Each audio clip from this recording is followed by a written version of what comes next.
The bar tab of a 1787 farewell party for George Washington was left intact and legible. According to the bill, the Founding Fathers drank 54 bottles of Madeira, 60 bottles of claret, 8 bottles of whiskey, 22 bottles of porter, 8 bottles of hard cider, 12 of beer, and 7 bowls of alcoholic punch. There were only 55 attendees. Hail to the chief. Welcome back to the Headspace and Tasting Podcast, where we talk manhood, tell stories, and discuss the stuff that matters to us one sip at a time. Hello, Kevin. What's up, Matt? Beautiful day in eastern Missouri. It is. It's gorgeous outside.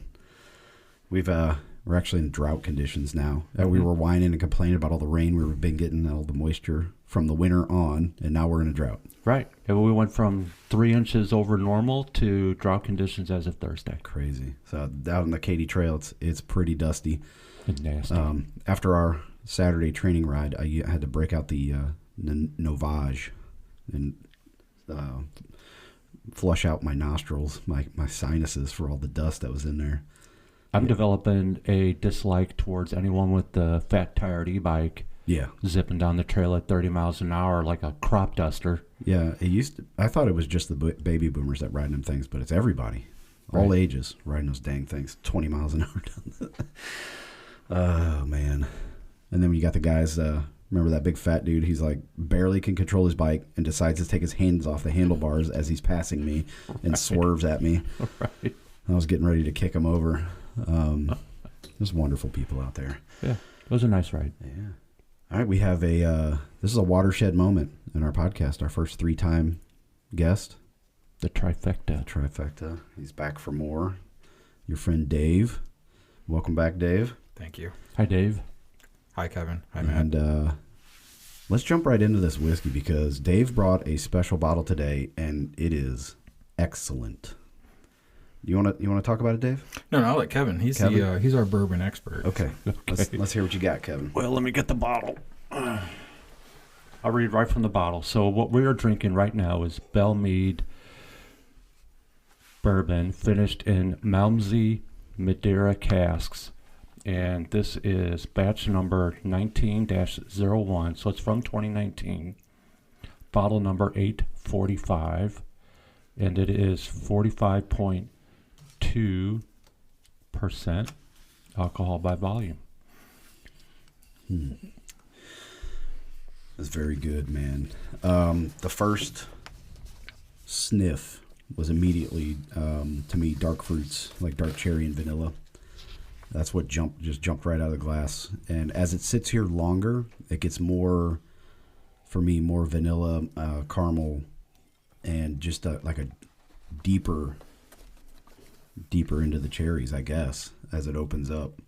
It's very good smell, long legs.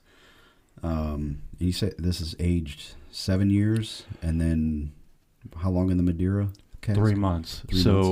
Straight from their website, it is like the Belle Meade XO bourbon in their bottling process, in that it's made from 3 different barrels of aged bourbons that are blended together at cask strength. And then once blended, they get put into a Malmsey Madeira cask to finish for at least 3 months. And then they cut it down to 45.2. And Madeira, we were talking before the show, is like a fortified wine, Dave? Is that what a port or a... Very similar to a port, yep. So that would be more of like a dessert wine, after dinner wine? Yeah, and it wasn't always that way.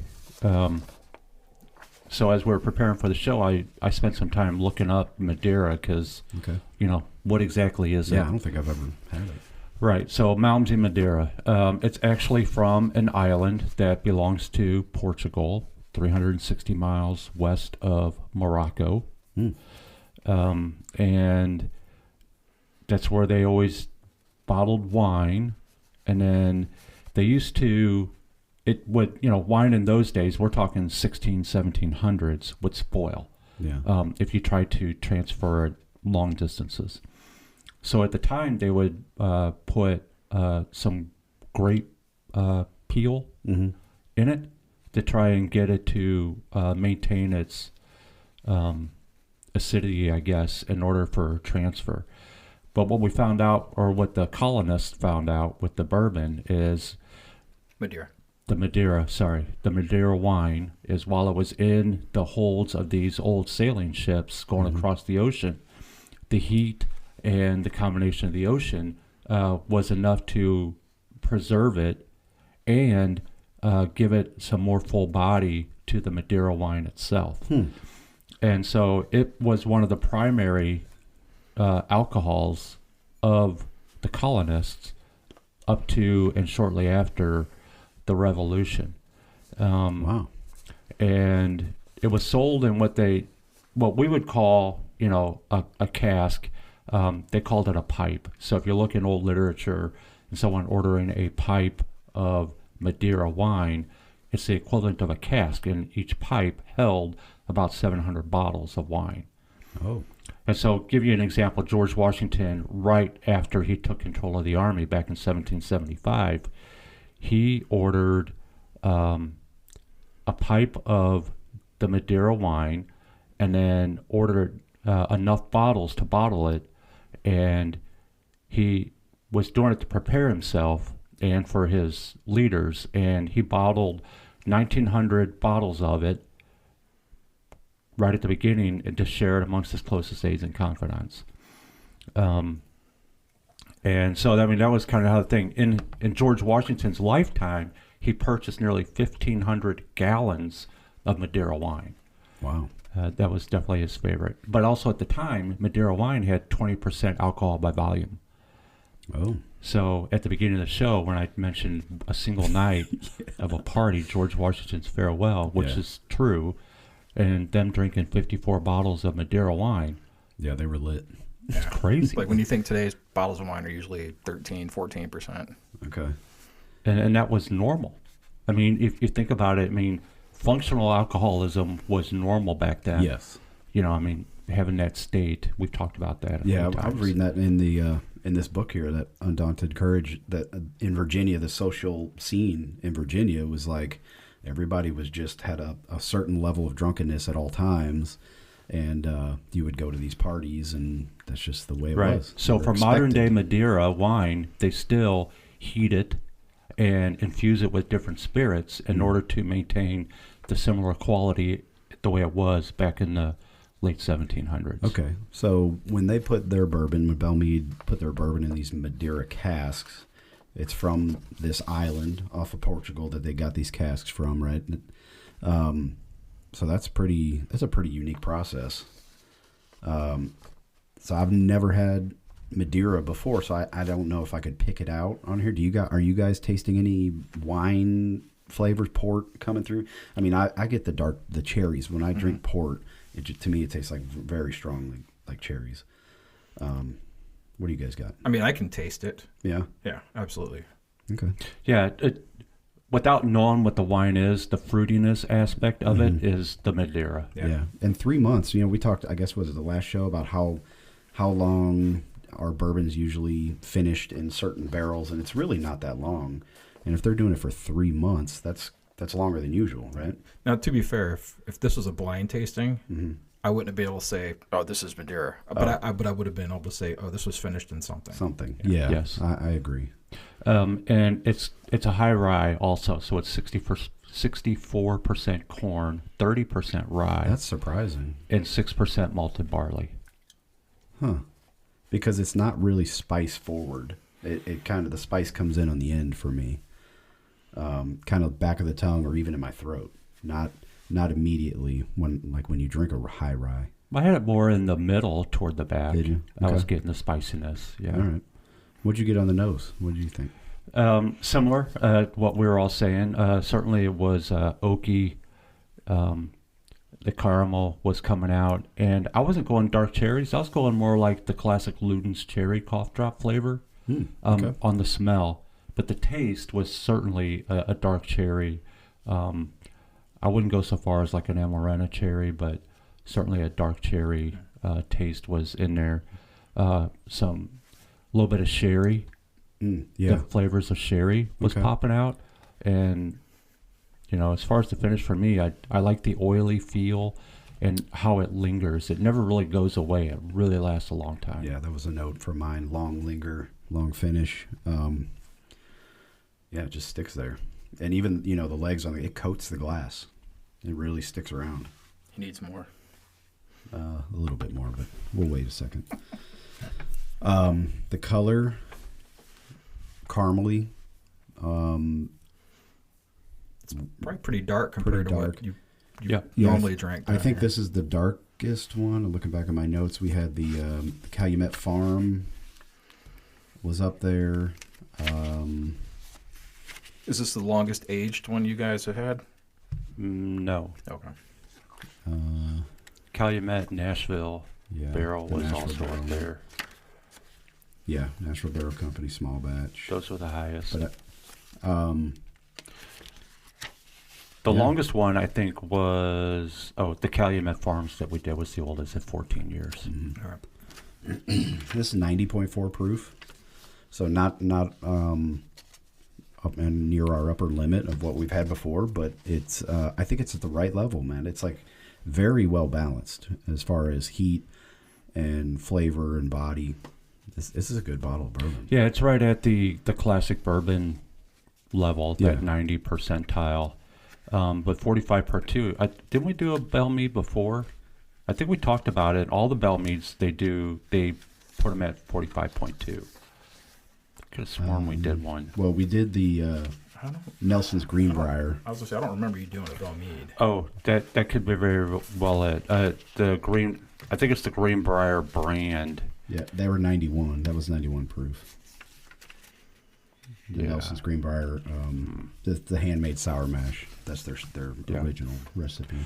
But as far as this one, 2 in a row, I'm not going to lie, man. This is just like it always was. This was always rated number 1 on my list, and it's still there, and I'm still giving it 5 stars. It's weird for me. Like, I'm smelling a little bit of dill pickle for some reason. I don't know why. And maybe it's a steak sandwich I ate, but it was just steak. Or it's the empty glass you're sniffing. Well, no, there's some in there. It's that Band-Aid on your But I got thumb. it before. Oh, it might be that Band-Aid. There's a chance. No, it's not the Band-Aid. There's something in there that I'm not picking up, but my brain is saying dill pickles, but I know that's wrong. It's got to be something more that my palate is just not For the developed cigar enough. smokers, I found a diary note from 2019, right around the time that we were first drinking this, and I noted that I was hanging out in the cigar lounge and At the Rack House. At the Rack House, and enjoying a double of this along with 2 ice cubes. And, I might put ice in it later Okay. to see if the change in the flavor profile. But as it stands, I don't need to. I really enjoyed the way it is. This is one, whenever we went to the Rack House and they had it, we got it. Okay. Always. Yeah. Yeah. Matter of fact, I think there was an open bottle one night. I think you might have bought the bottle and took it home. Like you asked. Maybe. I'm just going to buy the whole bottle and take it. Yeah. It's good stuff. It's very good. It's classic bottle, labeling. Just looks like something you'd see on your grandpa's shelf. Or 2 more of them on my shelf. 2 more on your. Definitely see them on Same. Dave's shelf. He's calling me a grandpa. Not yet. Not yet. Almost. He's called me Boomer more than once. Yeah. He's way off. Well, you're a lot closer to Boomer. Boomer's more of an attitude than an age. What am I, you older? Huh? A year older than you? A year and a half.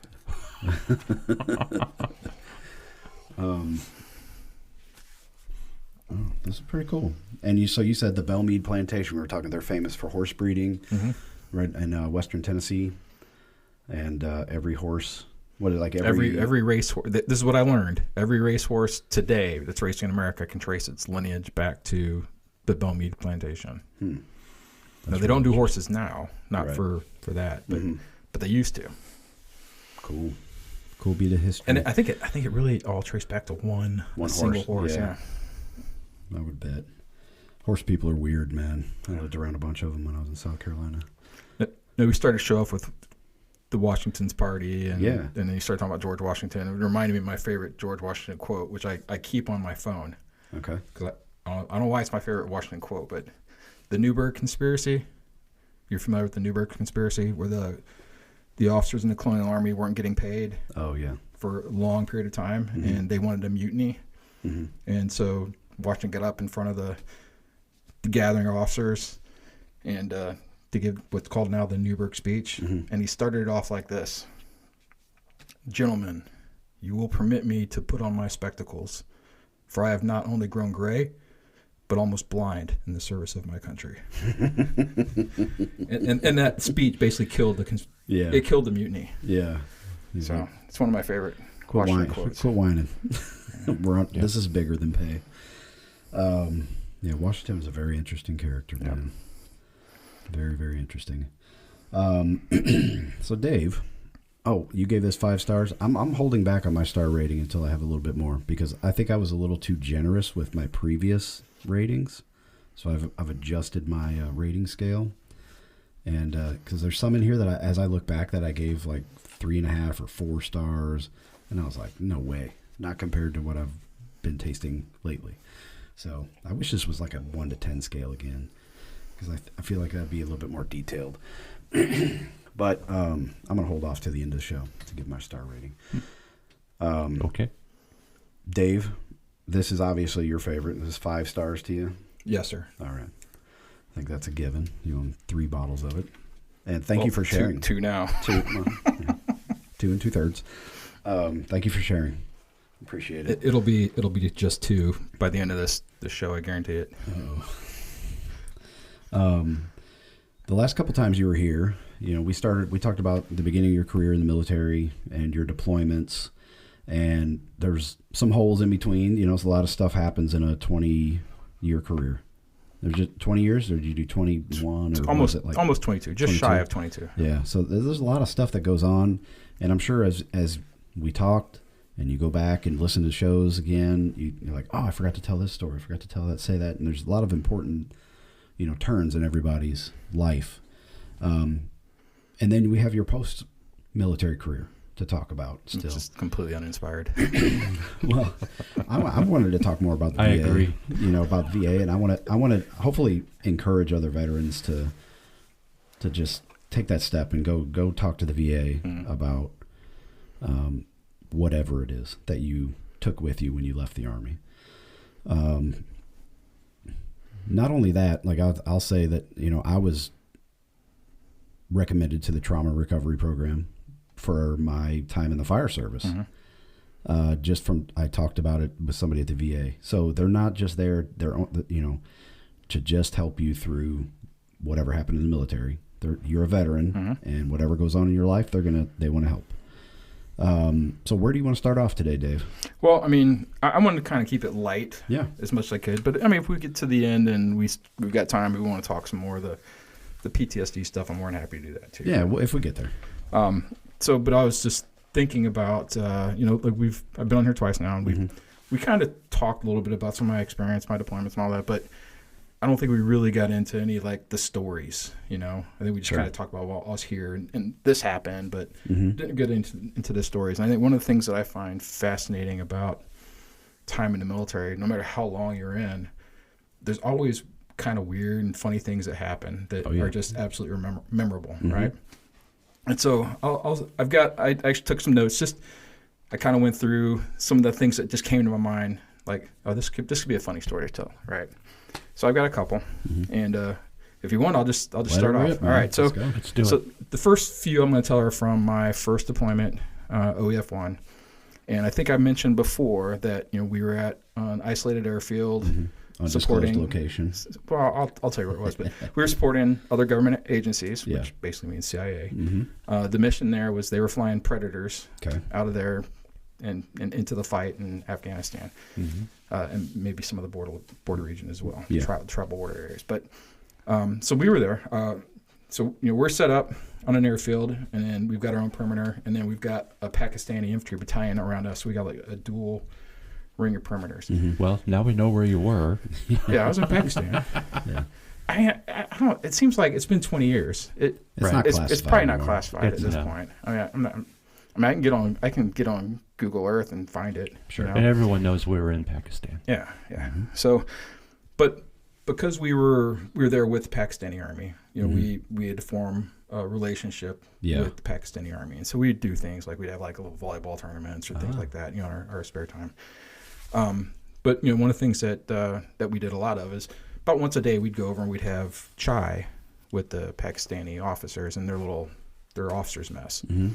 And, I can tell you, the first time I had chai, I went over there, I actually had gum in my mouth, and I was drinking the chai, and the gum literally dissolved. Oh, gosh. I'm like, uh-oh, what's going on They poisoned me. Yeah, the gum just dissolved. Because, we were in the high desert, Yeah. and so it's very dry. And so I always had gum in just to keep my mouth moist without having to constantly go to the Camelback and all that.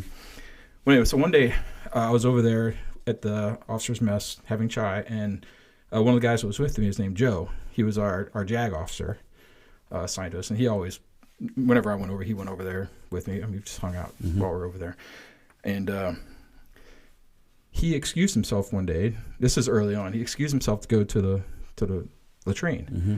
Well, the Pakistani latrine is it was outside. It was a separate tent. The tent is probably about a little bit bigger than like your standard Johnny on the spot toilet, right? But this was the middle of the day, and it's probably about a maybe 50-meter walk from the officer's mess over to the latrine tent. Mm-hmm. And so Joe goes over there, bright sun, and he steps in. And he had never been in there before. Like, he had never used it before. Bright sun. He goes in there, and it's just all dark. And he's got to go, and he's looking, and he sees a pail on the floor with water in it. So he starts pissing in the pail. And of course, as you go from bright to dark, and then your eyes start adjusting gradually. And so while he's going, his eyes are gradually adjusting. He looks around and realizes, oh crap, this is the water that they wash their hands with. He sees the other pail over in the other corner. Oh no! And so he panics, and he takes the water and he dumps it out, and he takes his Camelback and he's like trying to spray it down and clean it out and dump it out, and he dumps the rest of his Camelback into the water container. And then he comes back. He comes back in. You can tell when he comes in, he's got like this super nervous look on his face. Mm-hmm. And I'm like, "Are you all right?" And he's like, "I'll tell you later."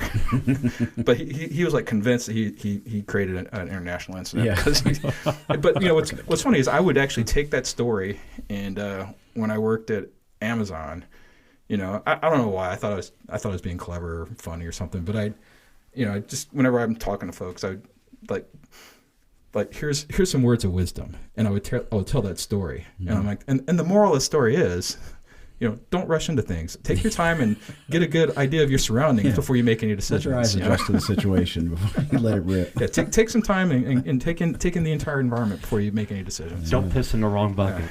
Yeah. Oh man. So that was one story that I've always enjoyed telling. Also this was at Shamsi, Pakistan. Mm-hmm. So I mentioned we've got an outer perimeter and we've got our inner perimeter. Yeah. And we actually had like triple standard concertina around 90% of our perimeter, maybe more.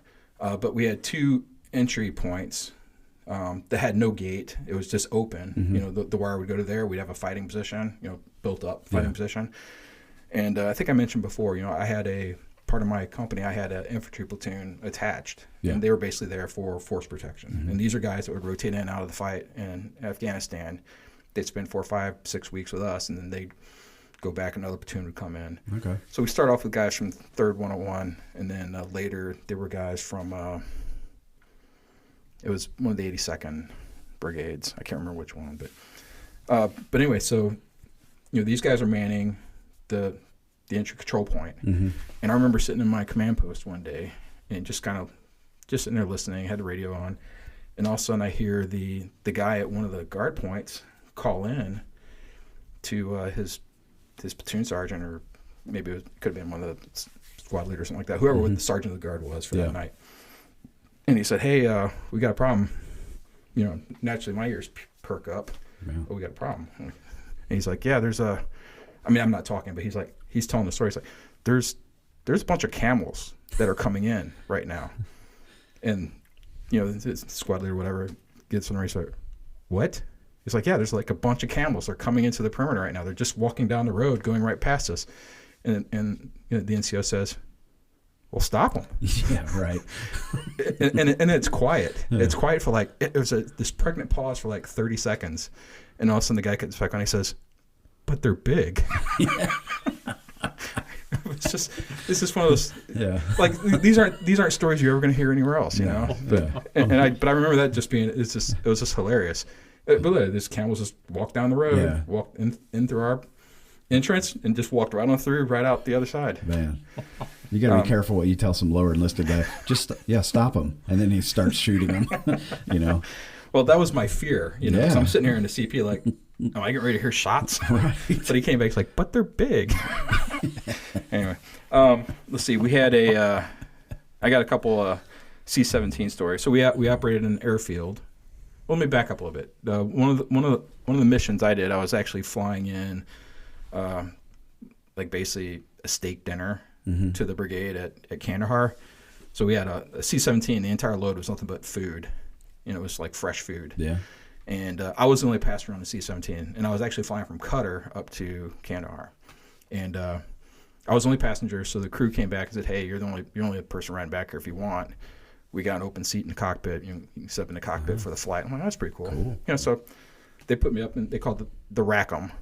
The rear aircraft control, I don't know, something like that, aircraft control member or something, I don't know. But they called me the RACM. That was my call sign, RACM. I'm like, all right, cool. So I'm sitting, I got my headphones on, we're flying. You know, it's no big deal. It's kind of interesting. Never flown in a C-17 in the cockpit before. It's just kind of interesting.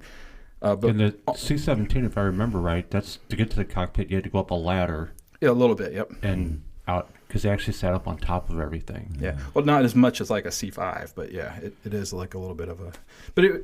But we were flying into Kandahar, and these guys said, "Hey, this is the first time we're going into Kandahar in the daylight, and it's the first time we're going into Kandahar where we're not going to corkscrew in from a high altitude." Yeah. You know, so as to eliminate any sort of anti-air threat. Right. You know, so they're going to corkscrew in. Normally they corkscrew in at night, but they're coming in straight approach daytime this time. And they're like, "So can you like film this for us? Like while we're flying in, you can use our camera and just film the whole thing." I'm like, "Yeah, sure, whatever." And so we're on approach. They hand me their camcorder, and I'm like filming. I'm looking out the window, and I was on the port side, and I'm just filming out the window. And then in Kandahar, when you're going into Kandahar, like it's desert up there, but you got mountains on the north side. So we're going in and filming the crew doing their thing, filming out the window. And the next thing you know, like we're on near approach. And next thing you know, I hear the guy in the left rear crew member seat. All of a sudden he goes, "RPG, RPG, RPG," and I'm sitting here with the camera, and I'm like, "Fucking what?"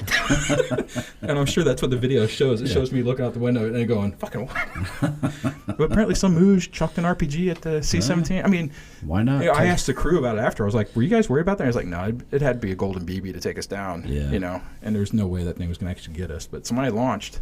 That's awesome. At the C-17, so that was pretty cool. Yeah. And technically, that was the first time I was shot at. Yeah, there you know. Got your combat action badge there. No, they didn't have combat action badge. Didn't exist yet. No, right? No. So, no, I don't think I told you about the first time when I got to when I deployed. Where did I tell you about the C-130? Kevin knows the story. I don't remember. Okay, so beginning of January.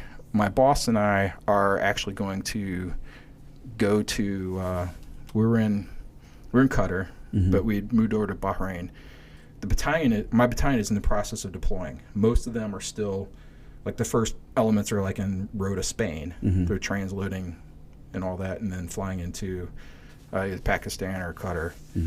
And so our battalion commander wanted us to go up to Shamsi, Pakistan, which is where we're going to be. And so we had.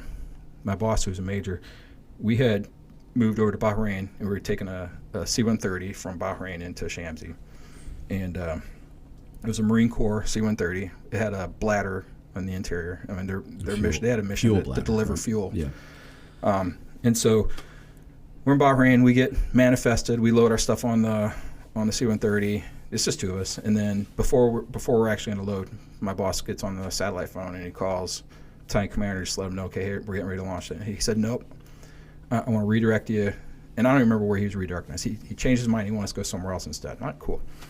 So we grabbed our stuff, went into the little military terminal there in Bahrain, the naval base, and tried to get on a different flight. I think we actually took a flight back to Qatar somewhere, and didn't think anything about it. And then about I don't know exactly the amount of time, but maybe 18 hours later, we found out that the C-130 that we were on originally crashed into a mountain in Pakistan, killing everybody on board. Gosh. On its approach into Shamsi, normally they came in one direction, but for that particular reason, that particular night, they decided to come in another direction, and it was at night, and they weren't wearing nods, and they hit the top of a mountain. Oh, man. Had they been 30 feet higher, they would have cleared it, but they hit the top of the mountain and killed everybody on board. With a fuel bladder on board. Yeah, exactly. Gosh, and then, as it turns out, I actually climbed that mountain later when I was there. Like everything was gone. Yeah. Like the Paki tribal people just came and they cleaned the mountain, you know. Yeah. But we actually built like a little memorial up there for the Marines and all that. But man. And then fast forward. And my wife, it was on the news. Like it made the news. The C-130 crash. I remember, and my wife, she was certain that I was on that thing. Oh man. You know, of course, at the time I didn't know it crashed. Like they knew back home it crashed before we knew.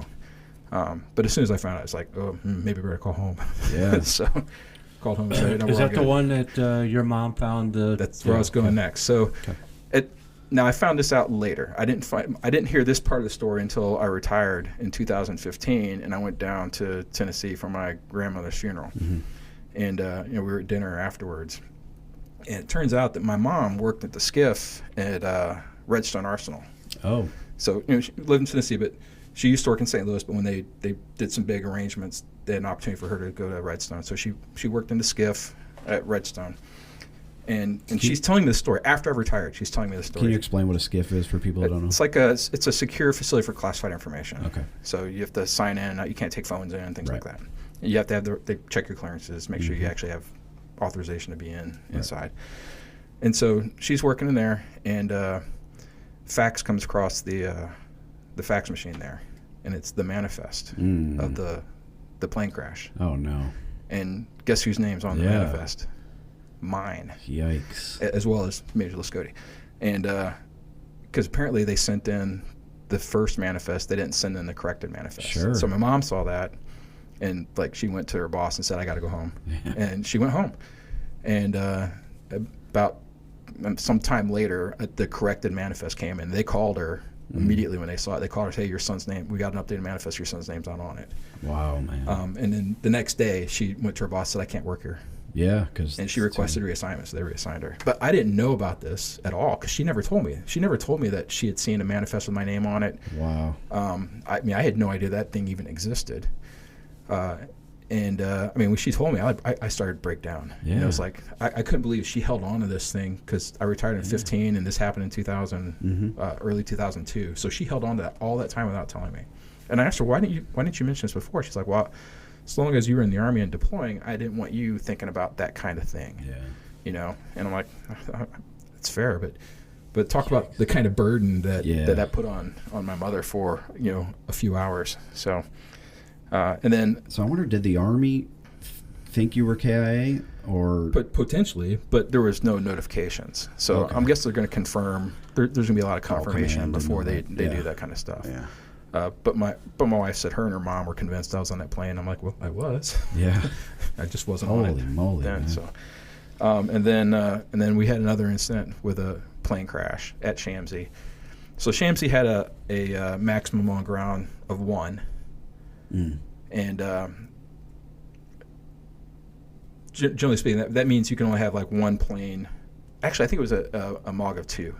You can only have 2 planes on the ground at any given time to unload, right? Okay. To unload and load the planes. And so every drop of fuel we got there came in, at least for the first 7 months, every drop of fuel we got on that base came in, it was basically over the wing. Like we were pulling fuel out of, so in order to run our equipment, run our vehicles, we were pulling the fuel out of the wing of C-17s, which meant they were pumping it out. Because if we'd hooked up our pumps to it, we would probably collapse their onboard tanks. But every drop of fuel came in like that. And so one day we were out there at the airfield, and there was a C-130 on the ground, and it was getting downloaded. Because we usually get a C-130 once a week. C-130 would come in, and that's how we got our food or that's how I get our mail. It was a weekly flight. Yeah. And a C-130 come in and it didn't land. And so we're down there unloading the C-130. I'm just watching. I'm not unloading it. I got a whole unit of soldiers that can do that, right? I had an airfield departure arrival control group as part of my company as well. Okay. And also, next thing you know, a C-17 low flies right over the top of our heads.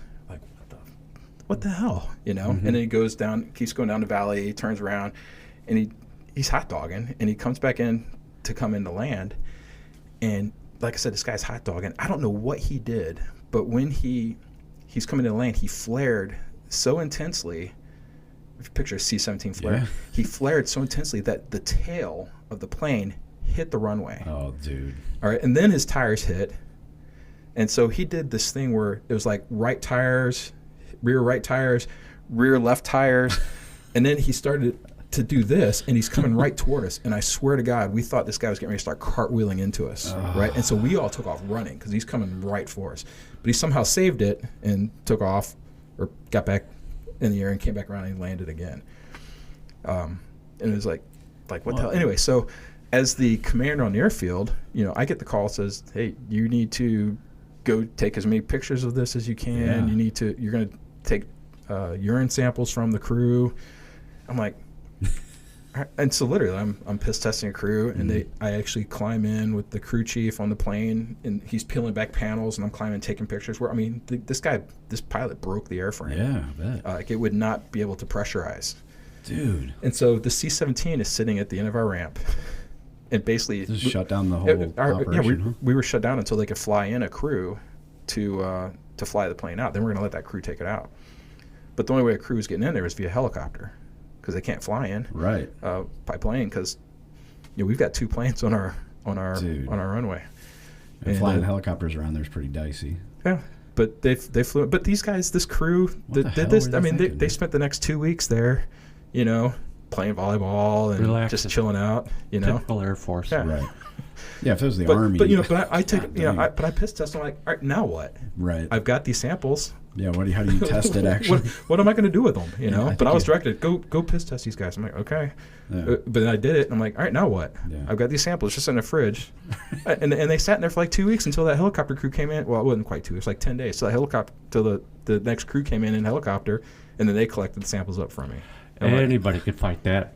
Ruling. It's only 48 hours. I think they're good for. But that was my point. It's like, what are we doing here? Oh, that's so dumb. But that was. You know how much extra money that crew got because they're Air Force? Combat pay and Right. Yeah. Living in substandard conditions. Yeah. Yeah. Probably some getting PTSD disability pay. They weren't allowed to have ice cream. We had to stay in Pakistan. It was horrible. Yeah. But no, it was it was a good time. Those are some of my cool stories from Pakistan. Yeah. There's always some shady stuff going on. Yeah, with you sent me pilots. one. I remember you sending me one picture from your personal cell phone.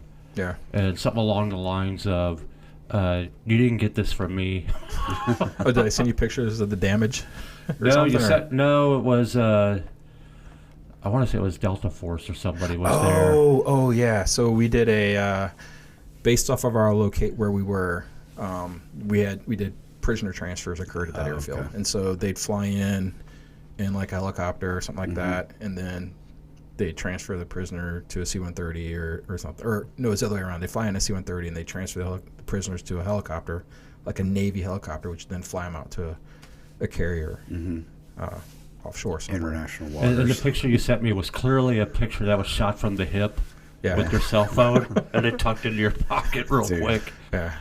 But basically, it's some guys with pistols drawn and a prisoner who's all shackled and orange and hooded and all that, and one guy's guiding them, and 2 guys are standing. Like these are some bad dudes to get this kind of escort. So that was kind of interesting. That happened. It was good times. I think I told you before. I had two helicopters that were assigned to me, 2 UH-60s. Yeah. And when they got there, we told them, hey, look, don't fly. You can go up this way up the valley a little bit, but don't go too far up because there's stuff up there that you shouldn't be flying over. Oh, yeah. And then one day they flew up there. Nice. And then they came back. I'm like, guys, I told you not to fly up there. You know why I told you not to fly up there? And they're like, no, why? There's a ZSU-23 up there. It's fully functioning, and we don't know. It's just owned by one of the tribes. Yeah. We don't know if this is affiliated with the Taliban or that whole region. Even Pakistan is kind of friendly to the U.S., but not. It's like an uncertain friendship. Yeah. It's like, all right, we'll let you be here, but yeah, no, especially those tribal areas. Yeah, man. but that was like I said, that was an easy deployment. I think the only other thing that happened is one night we're with the Packies one evening or one night. It's probably at night, and also we see flares going off on one end of the valley, like green flares, and and then we see green flares going up on the other end of the valley, or like. Go in and get on the radio. All right, stand to. Yeah, for real. Like, we don't know what's going on. Right. And eventually we go over to the Pakistani battalion and say, hey, what was all that about? And they're like, well, we're not sure, but we think it was just drug dealers or something stating that the road's not available to be used or something. Like, smoke signals. Yeah. Dang, man. But yep. But again, that was an easy deployment. I think the only other exciting thing that happened was I had a lieutenant that went wacko, who made some statements that she was going to bring down the plane on the way back, and so we had to take all the bolts out of our weapons and whatnot. I'm like, oh, come on. Oh my gosh. I'm sure the nerves were high though at that time because it was really a lot of unknowns.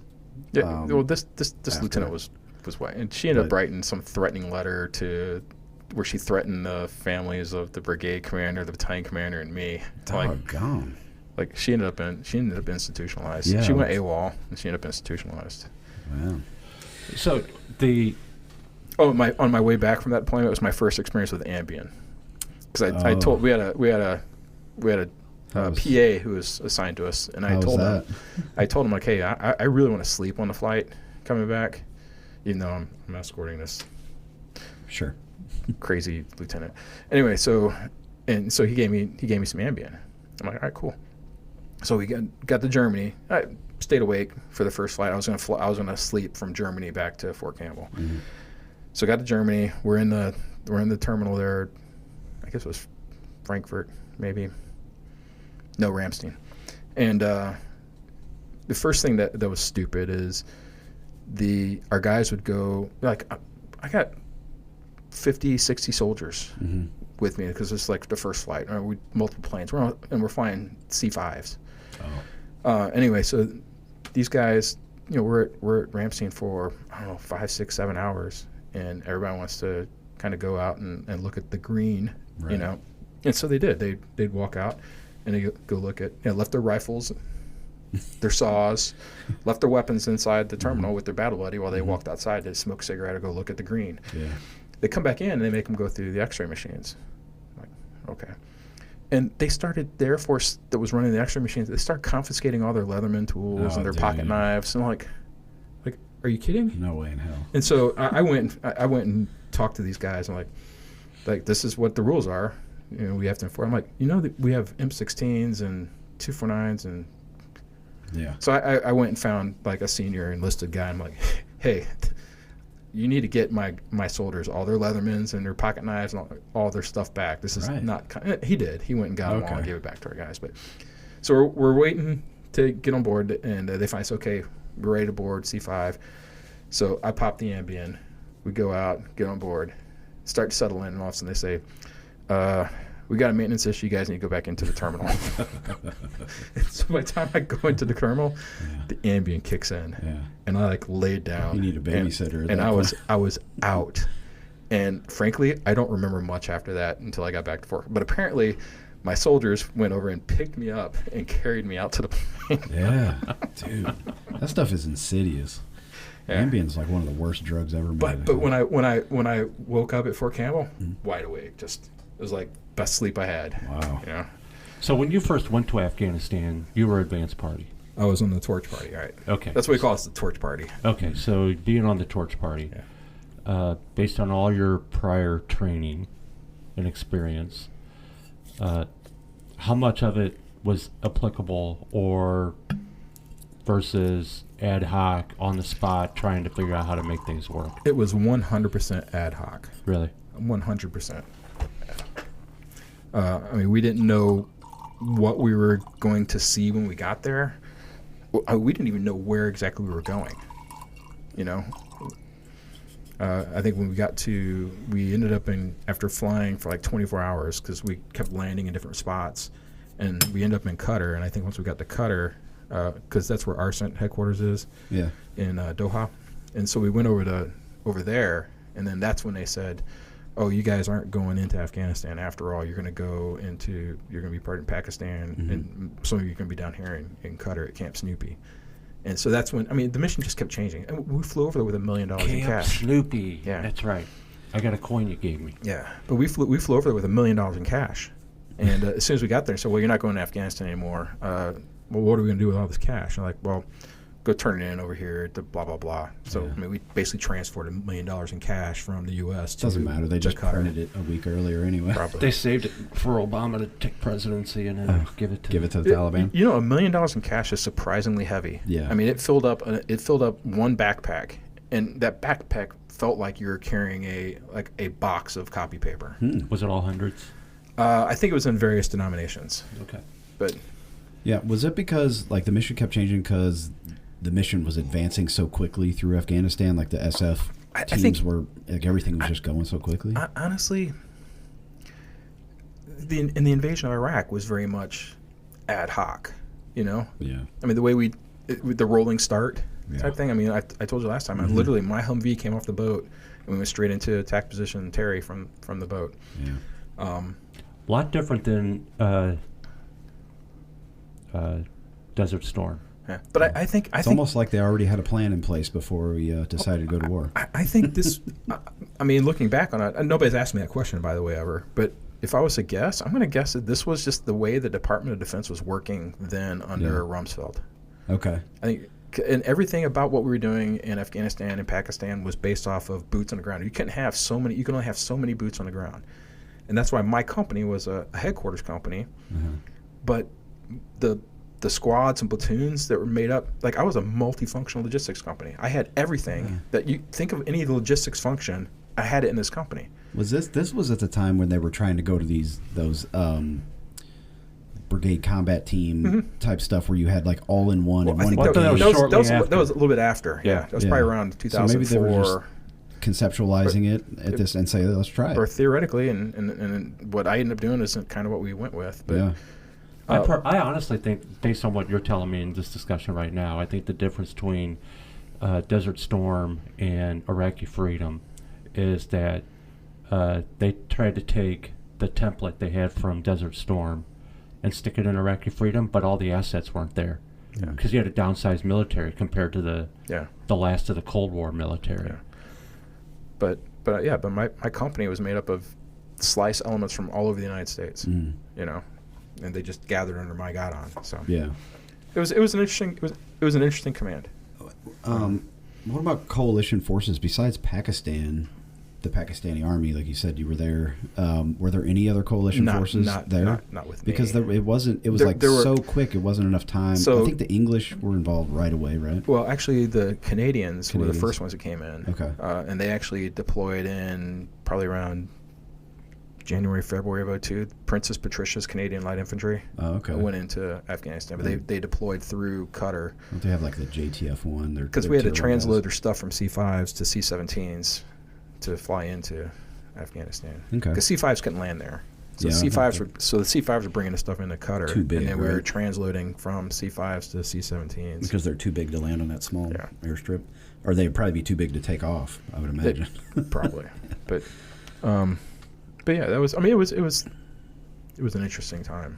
Any disappointments about it? Like looking back, you were like, man, I wish we would have been in. No.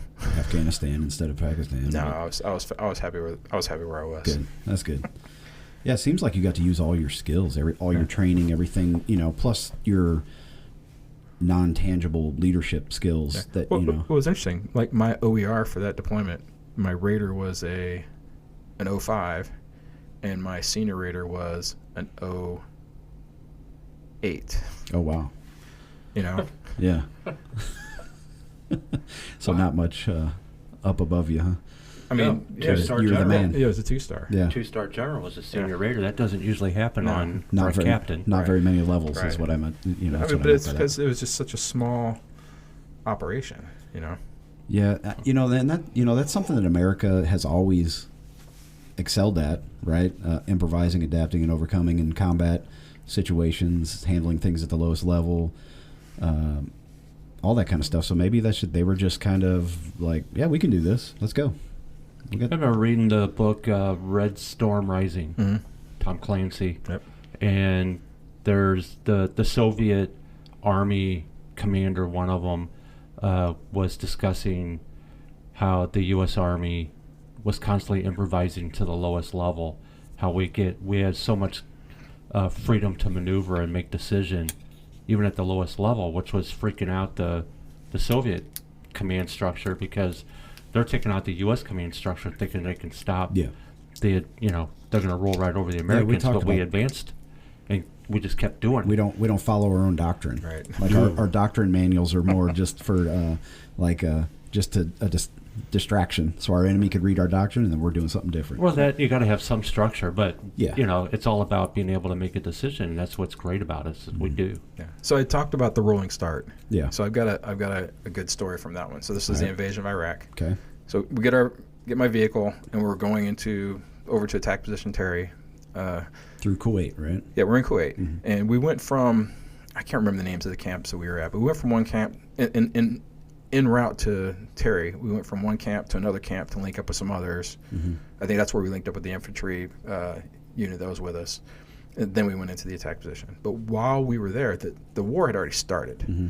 So like the bombing, the shock Right. and awe part. Yeah. I mean, that started I think like 2 days before we actually invaded. Mm-hmm. So that already started. And so at this time, that's when Saddam started launching Scuds. Yeah. And so we're at this other camp, and all of a sudden there's this explosion in the sky, a huge boom, and you look up and you can see it. Apparently a Scud had been launched, and it was intercepted by Patriots, like right above us. Wow. And so naturally, what do? Yeah, you go out and look at it. No, but you're gonna Seek cover. Yeah. you're gonna seek cover. we're already in our mop suits. Right. Yeah. So we're Maxed masking up, right? Yeah. And the standard masking, you close your eyes, hold your breath, you Sure. pull open your carrier, grab your mask with the left hand, put it on your face, grab your head harness, pull it over, tighten thing up, seal it and all that, you're good to go. Well, so I do all that with mine, and all of a sudden my commo sergeant, who was in my Humvee, we were actually outside the Humvee because we were at the camp, but my commo sergeant who was with me, all of a sudden, I get all my stuff on, I turn and look at him, he's still holding his mask on his face, and in his right hand, completely separated from his mask, is his head harness. Oh, nice. Like in his panic or excitement, ripped it apart. he ripped it apart. Which another one of those. The moral of the story is, do things to wake your train. Yeah. Slow is fast, fast is slow, or Yeah. fast whatever that phrase is. Sure. But he ripped this thing off, just completely ripped his head harness off, and he's looking at me. He's like, "What do I do? What do I do?" And I'm like, "Hold your mask on your Yeah, face." that's what you got, dude. You will be the one that I want you to break the seal, take 3 deep he was breaths. he was my commo sergeant. Yeah, I know, but still. There was no seal. Like, Well, we had just been fielded a piece of equipment. And he was the only person in the company who knew how to use it. oh boy. So it was like an antenna that you could set up to connect to satellites. You don't want to give him your mask? No. We want you to give us the all clear, so you break the seal. Yeah, you're the canary. So no, that was fun. That's a good story. It's an Man, awesome- we always heard stories from our drill sergeants who were in Desert Storm about guys using their NBC mask case as a pillow, and then they laid on their atropine injectors and they were like shooting their face and stuff. And I'm sure they were bullshit. Yeah, but, it's got to be bullshit. but it was just to scare us young privates. We did have a bunch of those though. The injectors, Or auto injector. like in training, you have like a set of 2 and a set of 2. Yeah. But when we actually, crossed the berm, we had like 4 sets of each. It's like, Yeah. no, I'm saying, but we were convinced we were going to get slimed. Sure. We were 100% convinced we were going to get it slimed was at some like point. really high probability. Yeah, and then we had that stuff on for like a month. It feels like, and that stuff stank. I bet. It was so bad. And then when they finally told us that we could take it off, And then they said, well, we don't want these back. You guys just hold on to them, and you can keep them for training suits later on. Sure. And as company commander, I was like, all right, take our sea truck, dig a hole. Dig a hole. Everybody throw their stuff in there. We threw in some fuel, and then we set it on fire. Like, Yeah. we're not holding. Well, the up. crazy This thing was is- the start of the burn pit. Yeah, that's No, we weren't on a base though. no. We hadn't settled into Mosul yet. This was I where got we're still moving up that way. But aren't those like once you break those suits open from the they're in a vacuum sealed pack? Don't they? The life on them is not that long. Well, right? they can only be, you can only get like so much exposure Yeah, to chemicals. and so you're wearing like a month. But yeah, but it stunk so bad. Those things stunk. That crap so is so hot. Yeah, and then after we burned, we filled it in. Yeah, You know. So leave a little present behind. yeah, let's see what other. Let me pull my list here. What other good stories I got there? It's been a long time since I put on a mop suit. Between training that time, was the mop suit, was it still like a charcoal? Yeah, Okay. Charcoal filter. These I were, may know think these somebody were, who has one. If you yeah, want to no, try it on. they were actually called JS List, and I can't remember what the Those- letter stood for, but that was the mop suits that we had. The one with the hood attached to the back of them. Yeah, so they're the they're newer a little ones. bit different. At than- that time, did they still have the complicated black boot that you had to tie up and the fancy knots around? Yeah. Okay. So, but we never, like the first time we saw the first time we ever used these new mop suits was when we got to Kuwait. Like the stuff we trained on was the old stuff, right? And then we got to Kuwait and we're like, oh, this is different. Yeah, they're a little bit thinner. The newer ones were a little bit thinner. But I think they're not- actually a little bit more comfortable. Yeah, You can move around in them a little bit better.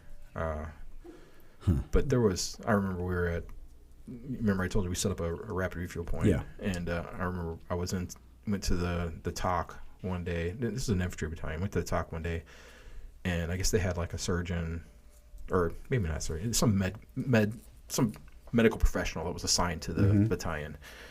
And you know when they have their meetings, they go around the room type thing. He's like, all right. He's like, I have seen a bunch of people in here with like crotch rot. He's like, here's what's happening. Your soldiers, no, he's talking to the infantry battalion. He's like, your soldiers are wearing their mop suits and they're completely commando underneath there. and what's happening is, all the stuff that they go and use the latrine and all that, like all that stuff is ending up in there, Right. just the small particles, and it's Yeah. making everything nasty. And your soldiers are it's like, tell your soldiers to put on underwear and wear their uniforms underneath their mop suits. yeah. Good luck. Man, there was a point in my career I didn't even wear socks in my boots. I was like, I don't even want to, like up in Fort Lewis, everything just gets so wet and nasty anyway. I didn't even wear socks in my jungle boots. And that's probably my feet are so disgusting right now. It could be. So one of the other things that we did, it's like an OEF1. They had us take mefloquine as our antimalarials. Oh, yeah. So that was the one that everybody was taking, and then all of a sudden all these people started getting... You have night terrors. And their spouses were murdering... Yeah. The soldiers were murdering their spouses when they got back to Fort Bragg. There was like 4 murders at Fort Bragg, and they traced all 4 murders back to the use of mefloquine. Right. And so we took mefloquine in Pakistan for like 8 months. I mean, the entire time we were there. Because What I can tell you, my experience, weird dreams. Yeah. Really, really weird dreams. But in Iraq, they said, no more mefloquine. We're going to go back to what we've always done for antimalarials, and that's doxycycline. Mm-hmm. All right, well, doxycycline is also like a little bit of an antibiotic. Mm-hmm. The thing about doxycycline, we had to take it once a day, and you needed to take it with food. If you didn't take it with food, it would tear up your stomach. Was that the giant pink? No. pill, or was it They're yellow? red, kind of reddish, but they weren't giant. The mefloquine was kind of big pills, but you only took it once a week. Okay. But the doxycycline is just small red pills. Anyway, my soldiers weren't taking them, and we were in an area by the Euphrates River. Yeah. So believe it or not, there was mosquitoes in Iraq. But I knew my soldiers weren't taking them because I'd go to the dining facility with them and I could watch them. I could see they're not spitting them out. They're not even taking them. They're not even taking them with them. And so as a commander, you got to be creative. Like, how do you make your soldiers, or how do you incentivize your soldiers, or how do you convince your soldiers to take the doxycycline? And here's what I did. I said, I actually got them all together, and I was like, all right, guys, you have to take these drugs. All right, this is going to protect you in the long run. And oh, by the way, this is all doxycycline. You can look it up if you want, but doxycycline is also used to treat like gonorrhea. Oh, I need that. and I knew that stuff was going on, you know. So I told him that. Next thing you know, I go into the dining facility. Everybody's taking these things. Just in case. You just got to find the right message. I don't know what kind of ladies you're going to run into up in Baghdad. Because you got to remember my company was like a third female. Yeah. You know, so there's a lot of stuff. Like I had one of my. And then the other one, the toy. Oh, we don't need to go there. No, that's a great story. In fact, I didn't write that one down. That's a great one. But where I was going was I had a lieutenant who, like, he felt like it was his mission to catch them in the act, and so he'd go out at night with his night vision goggles, going around trying to find people. But yeah, so one day up in Mosul, we just sitting in my command post, and the CID guy walked into my command post. Oh, that's always fun. And he's like, "Hey, I need you to do a health and welfare inspection of your entire company." I'm like, "Why?" You know, he's like, "Well, apparently you've got some drug dealers in your company, and we need to find the drugs." I'm like, "Okay, great." And so I get all my platoon leaders and senior NCOs together. I'm like, "All right, here's what we're going to do. We're going to do a health and welfare inspection. What we're going to do is, you know, this platoon leadership's going to check this platoon stuff, and we just kind of rotate around that way." And during the inspection, they did actually were finding small packets of little pills. And there was like 5 or 6 soldiers that had these packages of little pills. But I'll get to that. But in one of the foot lockers that they open it up, and there's this dildo. Oh. And, you know, the female soldier that had it was like super embarrassed that she didn't find a better place to hide it. Yeah. But we found a bunch of porn and all this. Sure. You weren't allowed to have any of that porn and stuff there. But it turns out, so the drugs were actually anabolic steroids. Oh. And so one of the missions we had up there is, you know, I think I've told you before, we did a lot of, you know, working on governance in Mosul. And so like the JAG officers in the division were going and helping to get the courts set up and all that. And so we kept getting tasked. We'd have to provide a vehicle and security for these JAG officers, and they'd go downtown. And one day they went downtown, and there was one of the spots they were at had like a drugstore. Yeah. And these guys they'd started lifting weights. You know, we set up a weight tent, and these guys were hitting the weights hard. And you know, one of the soldiers like, "I bet they got supplementals." Oh, yeah. And so he goes into the Iraqi drugstore, and he's trying to buy supplementals. And what they ended up giving him was anabolic steroids. And then he brought them back, and he basically sold them to his buddies who were all lifting weights.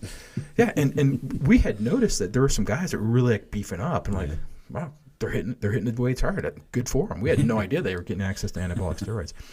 Anyway, so we found out these are actually all anabolic steroids. You know, they were all seized, but there was no other drugs. Yeah. Like they had been talking, like the CID guy said something about heroin and all that, but they didn't find anything like that. Man, the CID is the worst. And they must have had one of our guys confused with some other unit. Yeah. But if you're in an APO address, like you can order stuff from anywhere in the world and get it sent to an APO address, right? Remember they had the ability to look at. They could open your mail. Yeah, they could open a package and look through that stuff because you weren't allowed to get.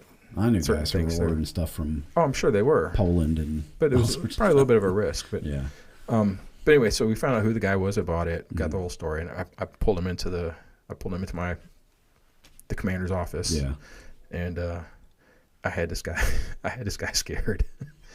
Like, dude, you were selling anabolic steroids to your buddies. He's like, I had no idea. I thought they were just supplements. Like, he's freaking out. I'm like, CID is looking into you, man. And this guy, he was shaking. I mean, he was so scared.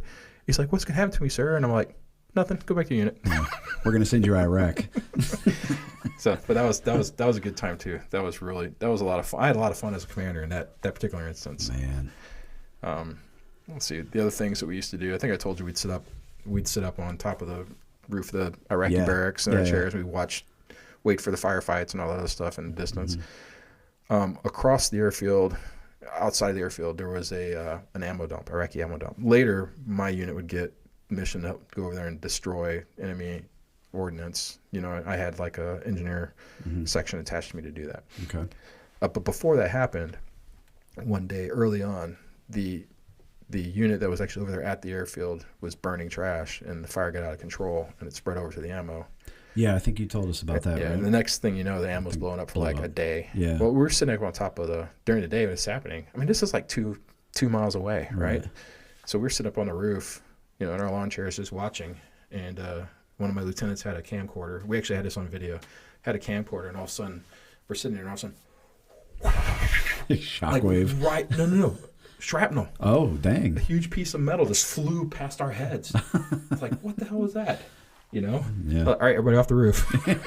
But it was 2 miles away, and it still just came flying. I mean, yeah, you gotta respect so close, the so power close of explosives. And then let's see. I mean, I'm sure I have all sorts of stories, but the other one that came to my mind was the redeployment story. We were when we redeployed. We went from Mosul all the way back down to Kuwait, turn in equipment, take all the hillbilly armor off our trucks, pile it up, and all of this stuff. But then they held us there in Kuwait for like a week or so, doing nothing, literally doing nothing. There's nothing to do. But they're viewing it as part of this whole decompression. This will help with PTSD, but they didn't provide anything else. Yeah, they just said, we're just going to put you in this camp for a week. And you're going to be driven nuts because you want to get home and there's nothing to do. Yeah. Anyway, so we're doing it. And one day I'm walking around the tents, just checking on the soldiers. And I see my driver and one of my other soldiers that used to be my driver. And they're like huddled over in the corner. They're giggling. They're giggling like little girls, I'm like, but they're like doing it real sly, like yeah. Yeah, I can hear them and I can see them, their shoulders.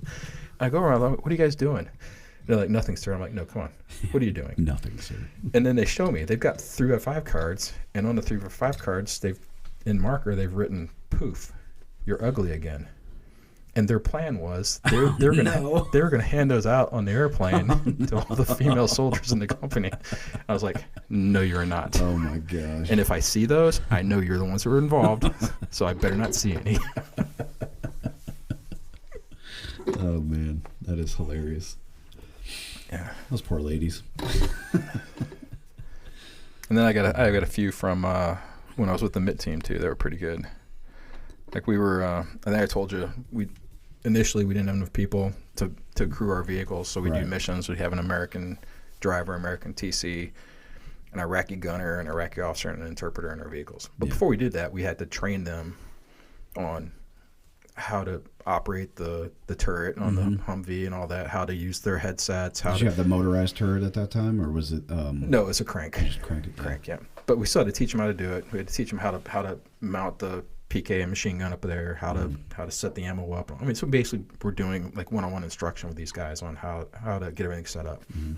And so I had an interpreter, and we were doing, like we were going to do a mission. We had all the guys that are going to be our gunners come over, and then we pair them up with different people just to teach them what they need to know and do a little practice. Obviously, we're not shooting, but we're doing a little practice on what they got to do. And I just remember this one today when I was looking through the weblog, and I saw a picture, and I was talking. And it's a picture of me with my interpreter and this guy that's going to be manning the machine gun. And apparently, during the conversation with this guy, I actually asked him, "Are you going to be assigned to my crew, on the mission tomorrow?"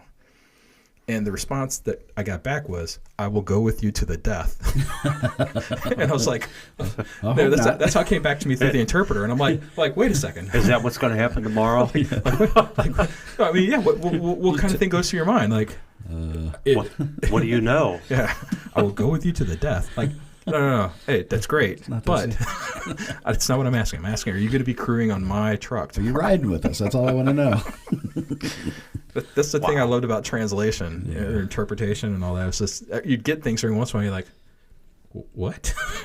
Which leads me to my next one. We had, I think I told you before, we would do force protection improvements for our pod inside the Iraqi base. But we do other improvements as well. Like the roads were like just dust. And so, we coordinated to get like a bunch of gravel delivered so we could spread gravel out to help keep the dust down on the couple of roads that are inside the pod. But they dumped this gravel in this giant pile. And we're sitting there like, well, now what? Like we got to get this, there's a huge pile of gravel. Like we got to get this gravel spread out. Like I don't want to do this shit by hand. And I don't want to make the Iraqi soldiers do it by hand. Wheelbarrows, whatever. And so, but I remember seeing some engineer equipment on the Iraqi base at one point, and so I thought they were up near the gate. And so, getting my Humvee with my interpreter, and we start driving over toward the gate, and we're looking around. I'm not seeing it. He's like, "What are you looking for?" I'm like, "Well, I'm looking for this. It's basically a front end loader. Mm-hmm. So I front end loader can scoop it and drop it off, and we can spread it out, or it can actually drop the front end loader down and smooth it for us a little bit." And so I'm trying to describe to him what it is I'm looking for. And suddenly I see the light come on. So he understands what I'm looking for now. And he's like, "Oh, I know where that is. It's over by the chicken." And I'm like, "It's over by the chicken?" Because I'm like, I've not seen any sort of farm type crap around here. And he kept insisting it's over by the chicken. I'm like, "Zaman, what the hell are you talking about over by the chicken?" And I'm looking at him, and he's looking at me, and then all of a sudden he goes, "Oh, kitchen! It's over by the kitchen." The chicken. Nice. No, that makes sense. Yeah, let's go to the kitchen. Yeah. Let's see. Is that your interpreter that wasn't made it back here to the States? Zaman is in the States. He lives somewhere out. I think he lives in Utah. Mm-hmm. But he's not the one that we talked about the last time I was on. That's not T. That was T. T was one that was shot. Zaman was actually Kurdish.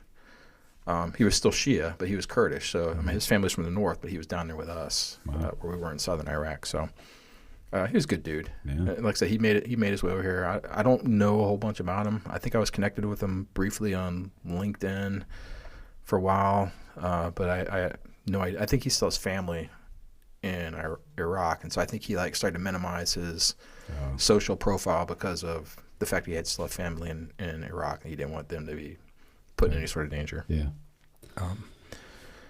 But did I tell you about Inshallah?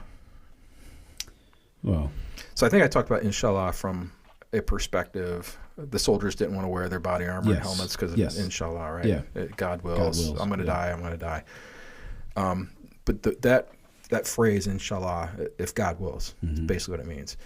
That phrase was like one of the things that frustrated the heck out of me. Yeah. Because, I'd go it's like a catch-all thing. I'd go and talk to an Iraqi officer. I'm like, "Hey, I need you to do this." And he's like, "I'll do this, Inshallah." But it became like if they didn't get it done, they could say, "Well, it wasn't God's will." Right. And so it was almost like it was used as like an excuse. And we started, one time I got really mad at one of the Iraqi officers. He's like, "Yeah, I'll do this, Inshallah." I'm like, no, Inshallah, you're going to do it. This needs to be done. You're going to do it. There's no Inshallah. He's like, and he and I went back and forth. He's like, "You don't understand. This is part of everything we do in our life is Inshallah." Mm-hmm. It was just a source of frustration. And so one day, the regiment was having like a soccer tournament where they're putting company teams against each other. And we were just out there watching, and one of the majors comes up to me and he's like, "Hey, we want to make a better soccer pitch, for the pod, but we need some supplies." I'm like, "Okay." And so he gives me his list. He's wanting some lumber, he's wanting camouflage nets to use as the goals and all that stuff. But he gives me this list, and he's like, "Here's what we need." And so I'm looking at it, and I go, "All right." His name is Major Ali. I'm like, "All right, Major Ali, I'll get this for you, Inshallah." And he was like, No, Major Mose. Inshallah is not for you. Yeah, not for you. But Major Ali was the guy that. So part of General Order Number 1 is you're not supposed to proselytize. In addition to no alcohol, no porn, but you're not supposed to proselytize anything but religion. Mm-hmm. But Major Ali was the guy that the entire time I was there, he kept giving me pamphlets. He kept giving me books. He's trying to convert me from Christianity to Islam constantly. I'm like, every time I'm like, "Major Ali, we're not going to talk about this." But he kept giving me everything. He's constantly trying to convert me to Islam. And so maybe 2/3 of the way through, I got with my interpreter T, and I said, "You want to play a joke on these guys?" And he said yes.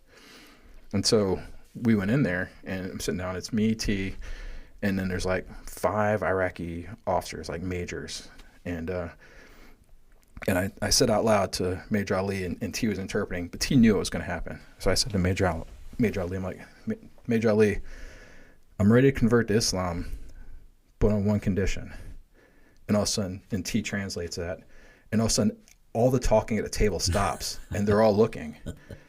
And then I said, the one condition is I want all 4 of my wives here in the next 12 hours. And T translate that. All of a sudden, they look, and then they start.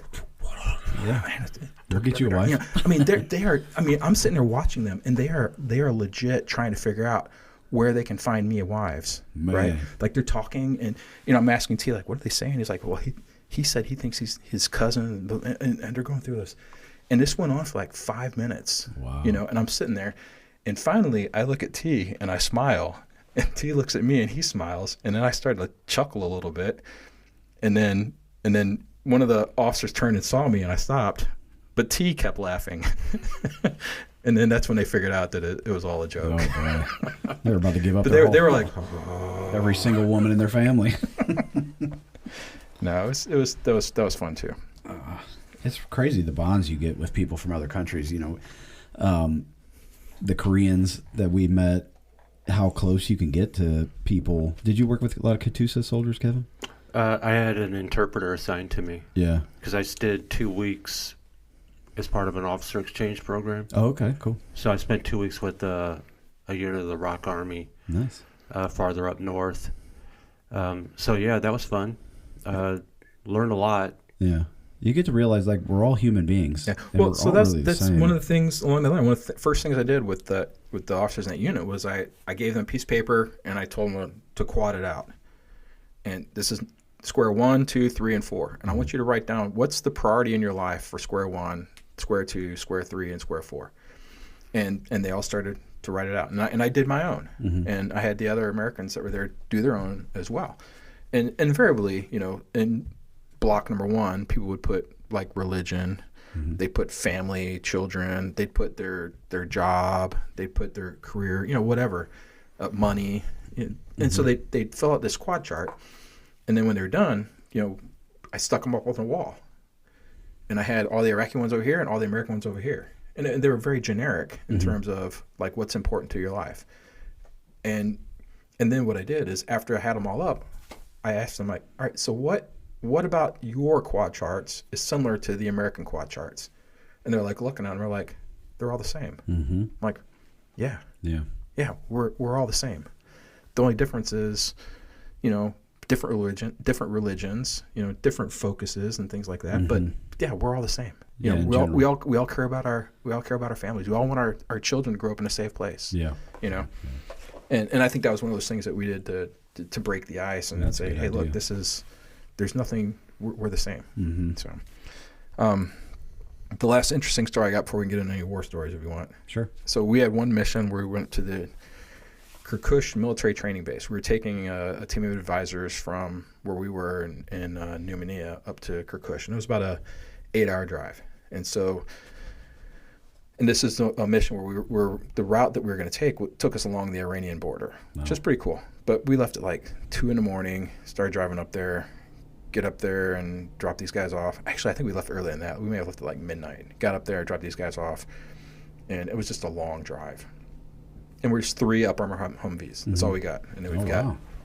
and I mean, we're just transporting like 5 or 6 other dudes. Sure, but that's So not rolling deep at all. Yeah, 3 Up Armor Humvees going up there. We drop these guys off. We have something to eat, and we're doing a map recon. And we're like, all right, these guys told us to take this route that goes way over here, but I think maybe they just want to go along the Iranian border. Like, I don't really want to be here all day long. Why don't we just take? It wasn't me, but somebody said, let's just take this road right here. It's a straight shot. It goes down there. Like, all right, cool. Let's do it. And so we start going down this road, and we hit a bridge, and the bridge is out. no. Like, maybe this is why we went out the other way. Yeah. So the bridge is out, but we can see down low there's been some vehicles going across, crossing this creek. Mm-hmm. And so three up armored Humvees.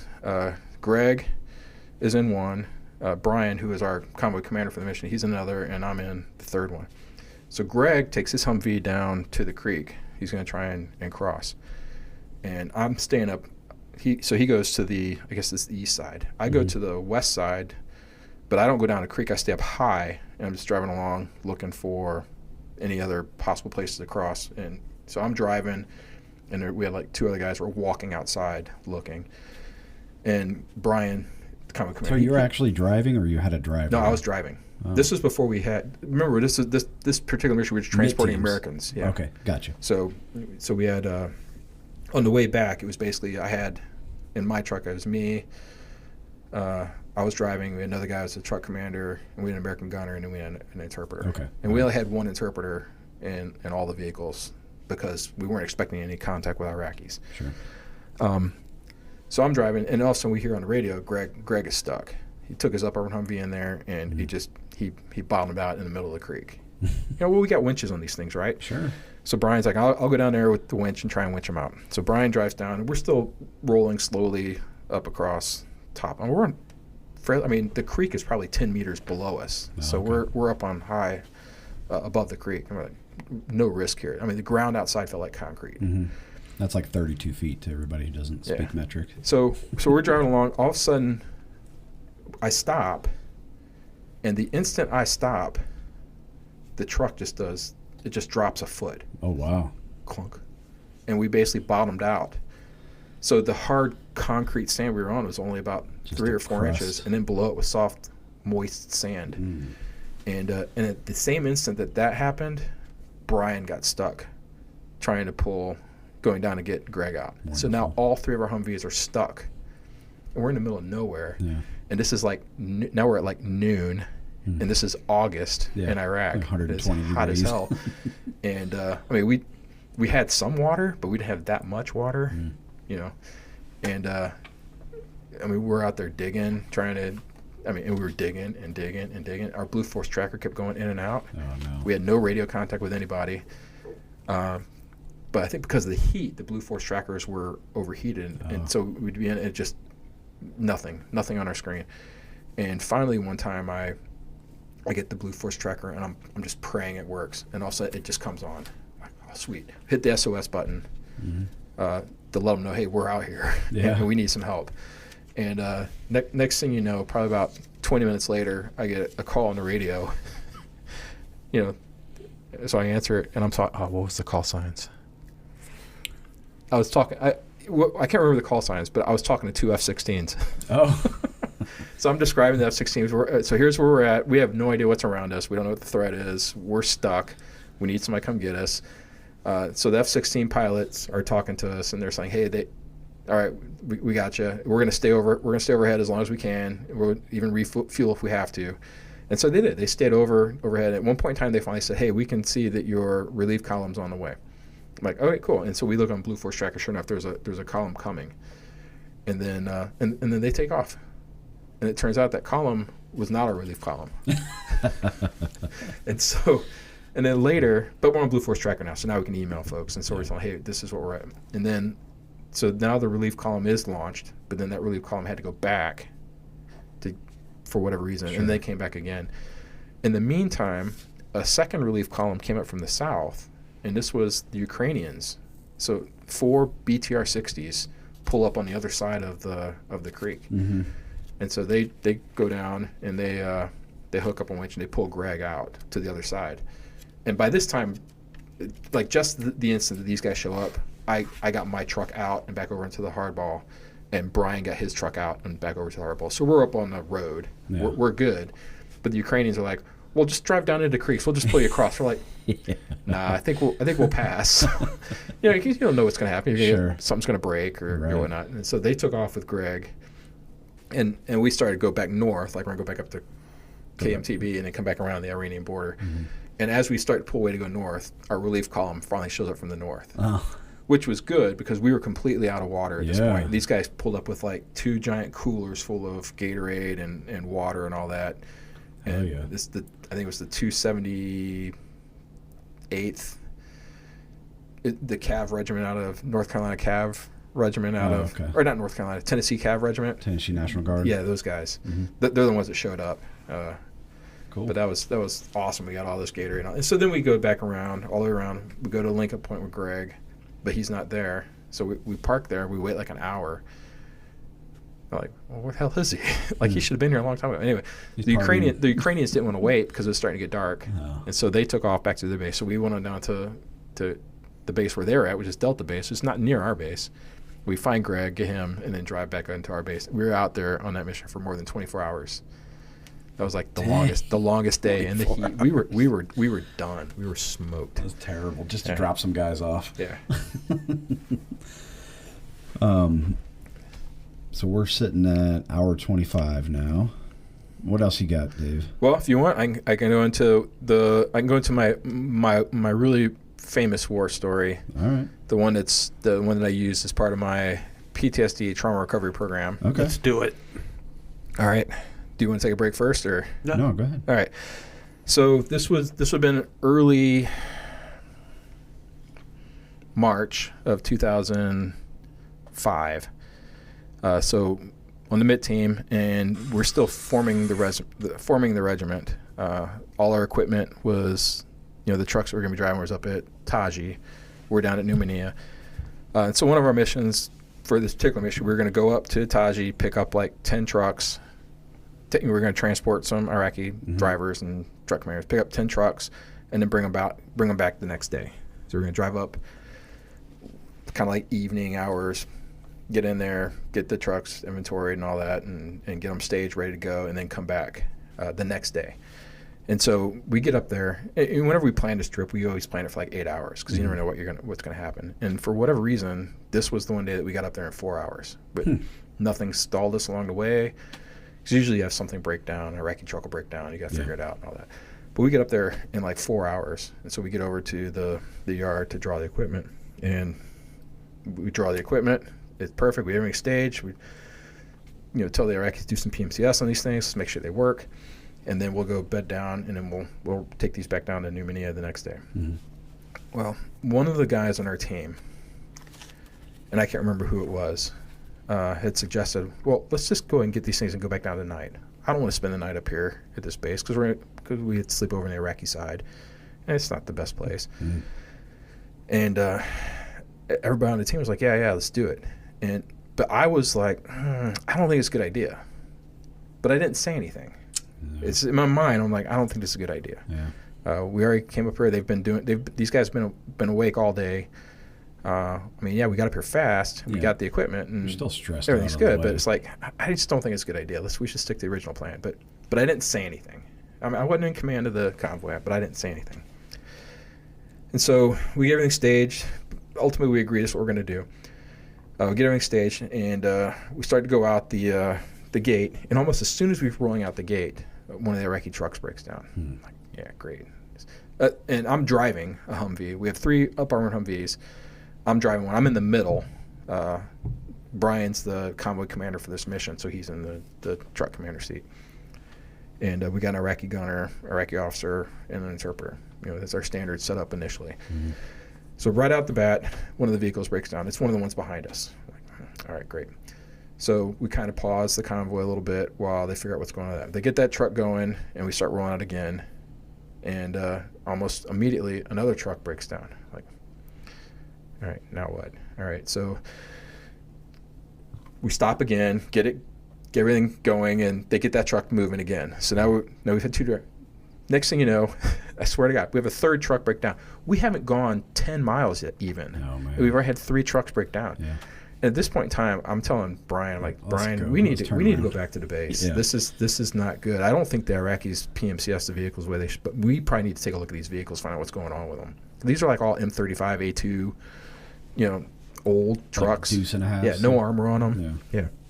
And so Brian agrees. All right, let's go ahead and turn around and get back on. So he radios the front of the convoy to turn around. We're gonna go back to the base. And so I can't remember who was in the front. I think it was Simmons. I think was in the front. And so he turns around. He's the lead truck. He turns around and he's heading back. But we find out that the first truck that broke down, for whatever reason, it didn't turn when the convoy turned. It kept going until it broke down. And we found this out because it was coming over the Iraqi radios. So all of a sudden the Iraqi officer in the back seat said, hey, one of our trucks didn't make a turn, and now he's broke down. And it's the same truck that broke down right off the bat. And on top of that, the Iraqi soldiers abandoned the truck, and they just start running back down the highway. So we're going to go down and see what's going on. So Brian and I take off down the road This is on MSR Tampa, so right outside Taji still. We take off down the road, and we get there. Literally, while we're going down the road, we see 2 Iraqi soldiers running. And so we stop, and the Iraqi officer gets out to deal with them. And like, all right, well, we're going to go down to the truck. And the Iraqi officer's like, fine, cool.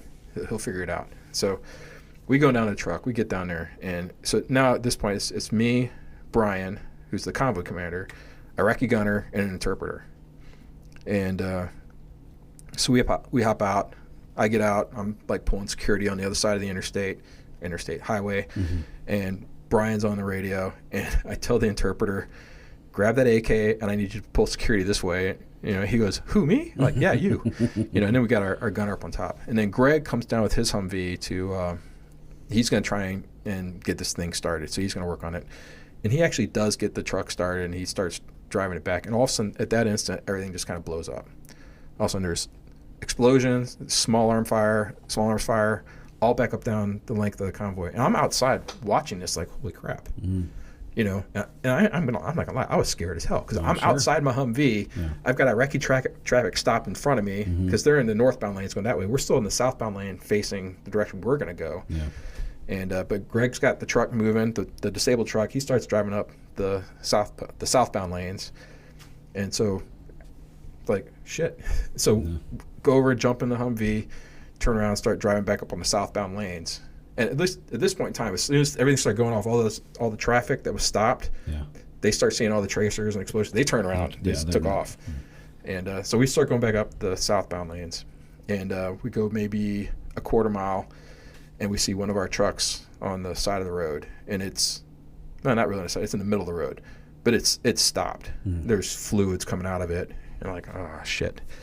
And nobody else around. It's just us. It's just us, like one Humvee and this truck. So I pull over the median. The median is like kind of like swampy. And Brian jumps out, goes over, climbs up on a cab, looks in there, comes back, gets in the truck, says, guy's dead. I'm like, oh, okay, all right, yeah, kind of figures. So Brian's on the radio. So I hop out. I grab a human remains pouch. You know, it's me, an interpreter, and a gunner. So the interpreter is staying in there so he could talk, so he could work what he had to do on the Iraqi radios with Brian and, you know, our gunner. And so I go over there to get the body out. So I climb up on the step of the truck. I, you know, open the door. There's blood all over the door. And I'm looking at this guy. His arm is in the floor. You know, I'm like, crap, how am I getting this guy out? So I take I sit down, I take the body bag, I lay it out, and just at that moment, like, an American soldier comes around the front of the truck. And I'd never seen this guy before. And I said, hey, man, can you help me out here? And he's like, yeah, sure. So I'm thinking, I'll start pulling the body out, and he'll help me get the body out. So I climb back up on the step again, and I'm looking and trying to figure out, how am I going to do this like any blood on me? I'm like, okay. Because I'm looking at the amputated left arm, and that's what's closest to me. I don't want to get his blood all over me. So I'm looking at him, I'm like, all right. So I reach around to go under his armpit and grab under his right armpit to kind of pull him out. And when I did that, my hand slid into his body because he wasn't wearing his body armor, and losing the arm's not what killed him. What killed him was he had a huge piece of shrapnel that basically opened him up on his right rib cage. My hand slides in, I'm like, fuck, you know. So now I didn't want blood on me, but I got blood on me. So go back in, do it again. This time I know I'm kind of pushing his arm out, so I'm not going inside him. So I grab him, twist him, and I, you know, take a step down. And when I take a step down, all that blood just pours out of that wound down my sleeve. Like I can feel it. It's still warm. It's not 98.6 degrees. It's probably closer to the, you know, mid low 90s. But I still feel this warm, you know, fluid just going down my sleeve. I'm like, fuck. All right, well, I'm in it now. And so I turn to tell that soldier to get ready to grab his legs. That guy's gone. I'm like, fuck. So now I'm standing here, and I'm holding this guy under his armpits. Blood is just running all over me. It's not, at this point, it's down my sleeve. It's also running down my pants. And I'm standing there like, fuck. And all of a sudden I see an Iraqi officer, another truck had come up. One of the Iraqi trucks had come up, and I see an Iraqi officer, and he pokes his head around the corner, and I see him. Like, he's trying to avoid me, but I see him, and I just yell at him, get over here. So he finally comes over, and I'm telling him grab his legs. So we pulled him out, grabbed his legs, put him in the bag, and then I went back and I grabbed his arm and other pieces, and I put them in the bag, and then I went around and grabbed his AK and his body armor and his helmet. Mm-hmm. And when I went around the other side, that's when I saw how bad the truck was. The truck looked like Swiss cheese on the other side. Yeah. I mean, it was nice. It looked like it got hit with a giant shotgun. Like almost all the tires were flat. There's fluids leaking out everywhere. And we decided we're not. There's nothing we can do with this truck. We're just gonna leave it. So I throw the officer and the Iraqi officer and I take the body, human remains pouch, throw it up on the deuce and a half that came back, and then go and get in our vehicle and take off. And we go up, we get into the entry control point at the American side of the base, and while we're clearing our weapons, my Iraqi gunner lets off a burst. No, like just getting any better, Yeah.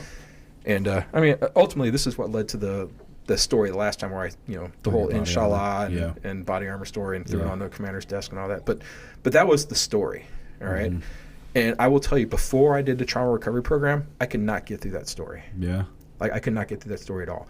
And I think a lot of it was because I think I carry a little bit of guilt, because I remember thinking, we shouldn't do this, but I didn't say anything. Mm-hmm. And then when somebody dies, and now you're carrying that guilt with you. Sure. And the fact that this guy's blood is all over me. Right, and it was all over me for like 2 days, because wouldn't you know, that's the day I don't pack a spare uniform. And after that happens, they kept us up there for like 2 days.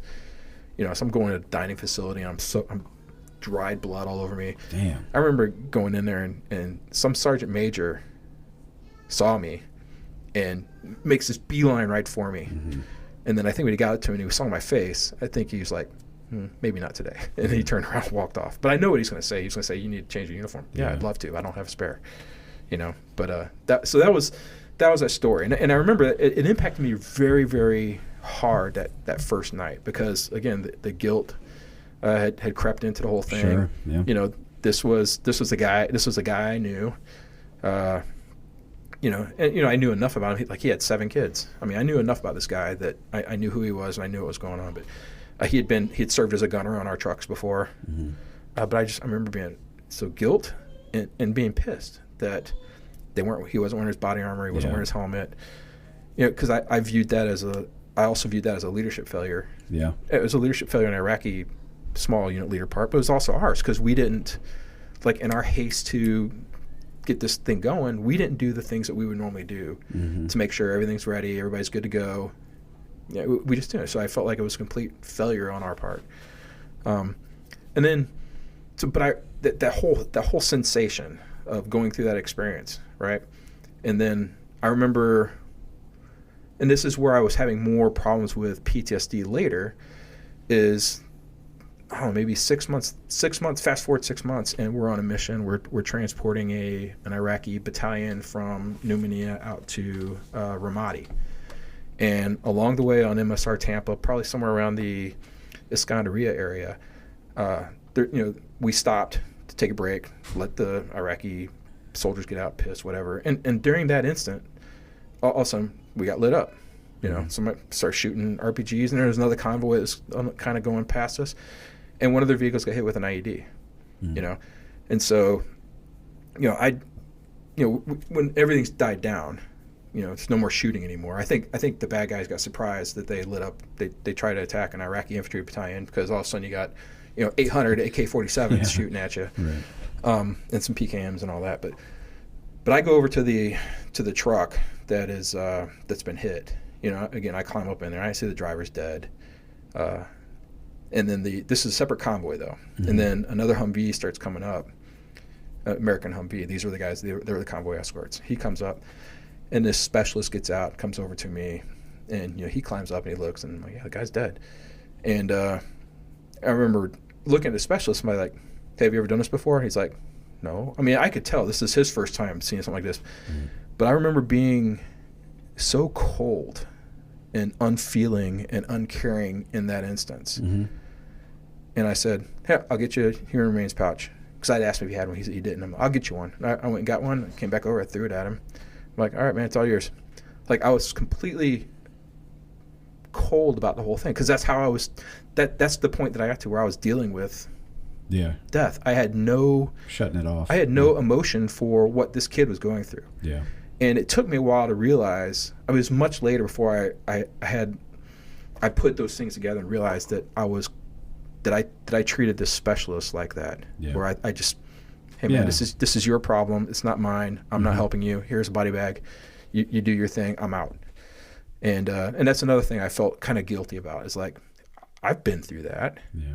So I know how I felt, but then I didn't have that same level of compassion or empathy for this. And so I think those types of things, I think that's what sort of how my PTSD kind of developed. There's like all sorts of different pieces that were kind of punched in. Yeah, so it's not only the trauma of what you saw, it's kind of the residual effect of how you processed that trauma. Right, and the kind of person I became, because I realized that's not who I am. Yeah. I'm not that kind of person, but that's exactly what I did. Yeah. I did that. Mm-hmm. And Kevin knows this. I mean, every time we went on a mission, and this was for multiple deployments, whenever we went on a mission, before we went on a mission, I'd say the Lord's Prayer. Mm-hmm. My crew, we got our headsets on, so we do it together. Even the interpreter would get in on it, Mm-hmm. But we always said the Lord's Prayer, and we literally would say, I had it timed. I don't know why I did this, but I had it timed. So the instant we rolled out the gate was right at that part where you say, "Thy will be done," mm-hmm. because I used to be super religious, all right, and I, by doing the Lord's Prayer, "Thy will be done," I was giving myself up. Mm-hmm. That's the way I looked at it. I'm giving myself up, but I did every mission, and everybody's on it. They're on it with me. Mm-hmm. Everybody's doing it. But then, fast forward after these deployments, all of a sudden I go to church, and I say the Lord's Prayer. Part of the service, I start crying, and I can't. Even still to this day, I still have this issue where I go to church, and if I do the Lord's Prayer, it's like, why do you think that is? I did it so much, and it led. The whole experience tied. I connected the Lord's Prayer into the stressful experience. Okay. And so whenever I say the Lord's Prayer, the stress, even though I know I'm in the United States and I'm in church, I'm safe, the bodily reaction to the Lord's Prayer starts to manifest. Like, I know I'm not in Iraq. Yeah. But why is my heart racing? So is it the feeling, that submission, that line of submission of "Thy will be done" brings that fear? I think so. I mean, even the funny thing is, my daughter's wedding was. So I went to a wedding about a month and a half or 2 months ago for one of my daughter's friends. It's about 3 or 4 weeks for my daughter's wedding ceremony. And this was my daughter was going to be like matron of honor in the ceremony. It was a girl that I coach volleyball for. Mm-hmm. It was a Catholic wedding. I've never been to a Catholic wedding. I didn't know those things lasted an hour and a half. Good Lord, it was so long. But they started doing the Lord's Prayer, and as soon as they started doing it, and I wasn't expecting it, but as soon as they started doing it, I got hit with this wave of emotion. Yeah. And it was so hard. It's so hard. Once it starts to hit you, it's so hard to deal with. But one of the things I learned through the trauma recovery is just let it go. Don't try and suppress it. Just kind of let it go. So I allowed it to happen. I try to keep it quiet. Sure. I don't want to freak people out, but I just kind of let it go. And then with my daughter's wedding, Kevin knows this. The pastor that we're going to have officiate it, like her wedding's going to be on Sunday afternoon. Friday morning, he sends a message saying, "Hey, I'm not going to be able to do the ceremony. My wife's in the hospital." Oh no! Like, great. So we got to find a new pastor. Ultimately, I found a new pastor, but we didn't get to go over everything with them. We just give them the quick, down and dirty, but we didn't go over the details. Like, one of our plans was, let's not have the Lord's Prayer at the wedding ceremony. But when the new guy got on board, we forgot to mention that part, and so we're doing the ceremony. All of a sudden, he starts with the Lord's Prayer, and I'm like, son of a, like. And Sarah will tell you, like, I was up there practically yelling the Lord's Prayer because I figured I got to get through this. And how am I going to get through this? I got through it through volume. Okay. But that's by being almost aggressive with the Lord's Prayer, it made it so that I could get through without losing. I remember you attending my dad's funeral service, and I didn't know they were going to do the Lord's Prayer. And afterwards, I came up to you and apologized and go, Dave, I had no idea. Yeah. Man. But that's usually that's how it is. When I don't know it's coming and it catches me off guard, then it has more of an impact than if I know it's coming. I can mentally prepare for it and all that. So, But so you've gone to the PTSD program with the VA. yes. So how has that helped you? So, well, that was, I think, the thing that I got out of that the most. So their trauma recovery program, have you started it yet? No. Okay. They're going to spend like the first 5 or 6 weeks teaching you what PTSD is and telling you what you're going to do as part of the program. And they're going to teach you what it is, and they're going to tell you what you're going to do. And they're going to teach you what it is, and they're going to tell you what you're going to do. And they're going to teach you what it is, and they're going to tell you. And so there's such a long lead up before you actually say anything, before you actually tell any of your story, that it got to the point that I couldn't wait to start. Yeah. It's like, God, I've been coming here for 6 weeks now. I want to get into this. And so it makes it easier. And then what they do is you pick a story, and you tell the story in as much detail as you can, and then you try and set the stage, but you tell the story, and then they record it, and then you tell it again, and then they might ask you a question. They want more detail.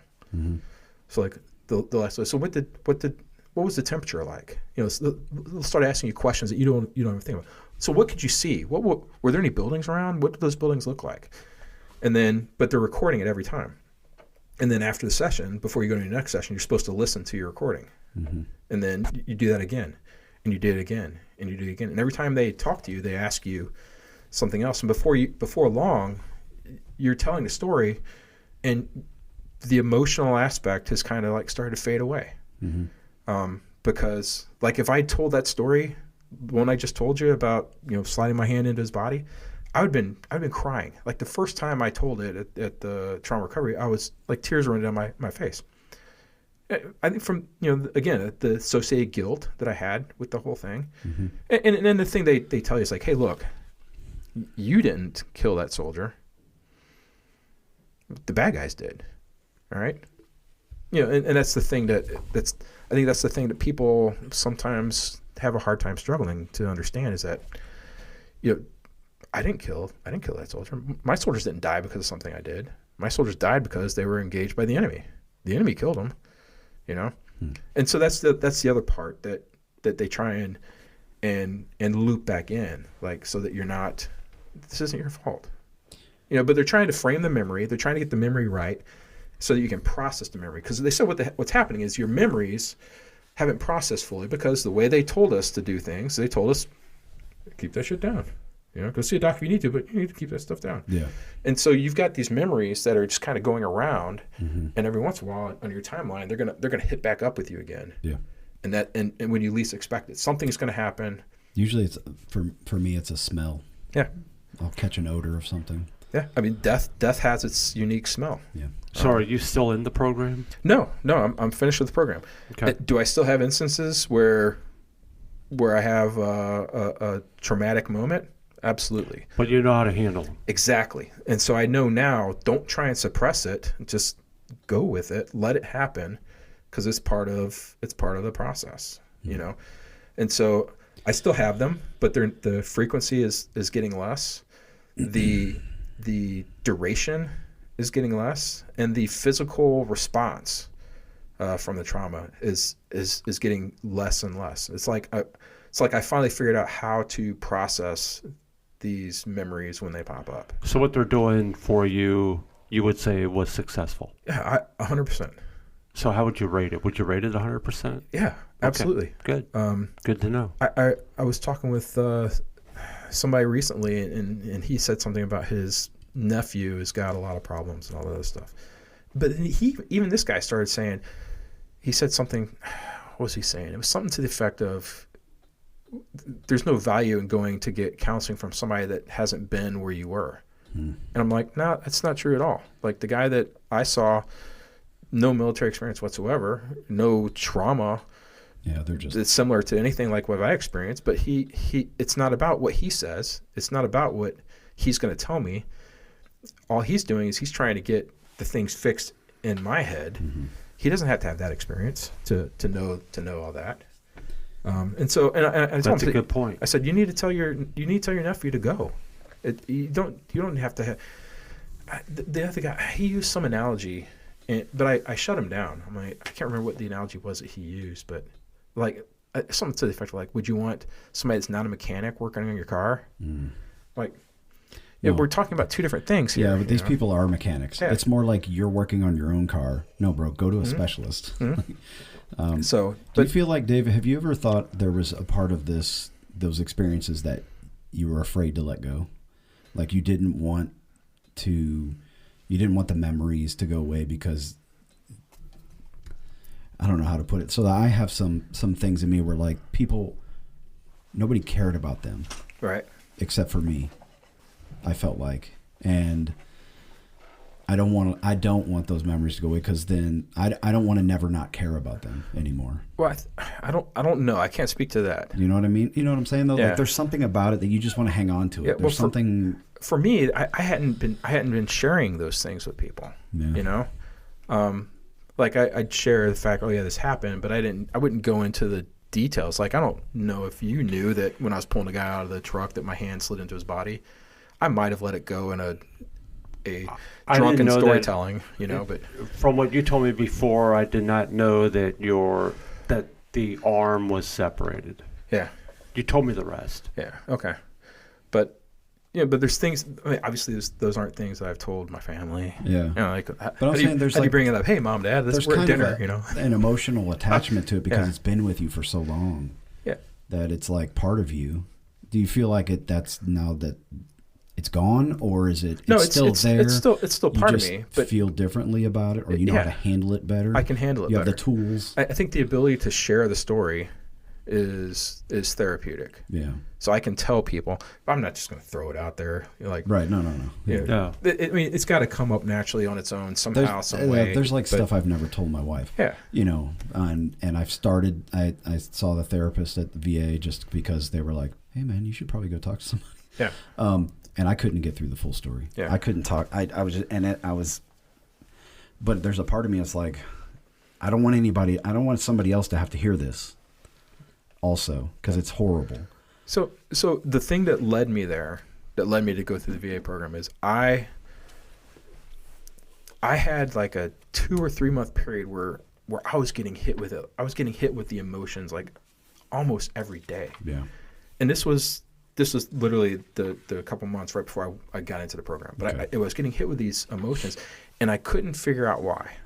Like, there's something. It was subconscious, but something every day I was like feeling this overbearing weight of sadness, really. Yeah.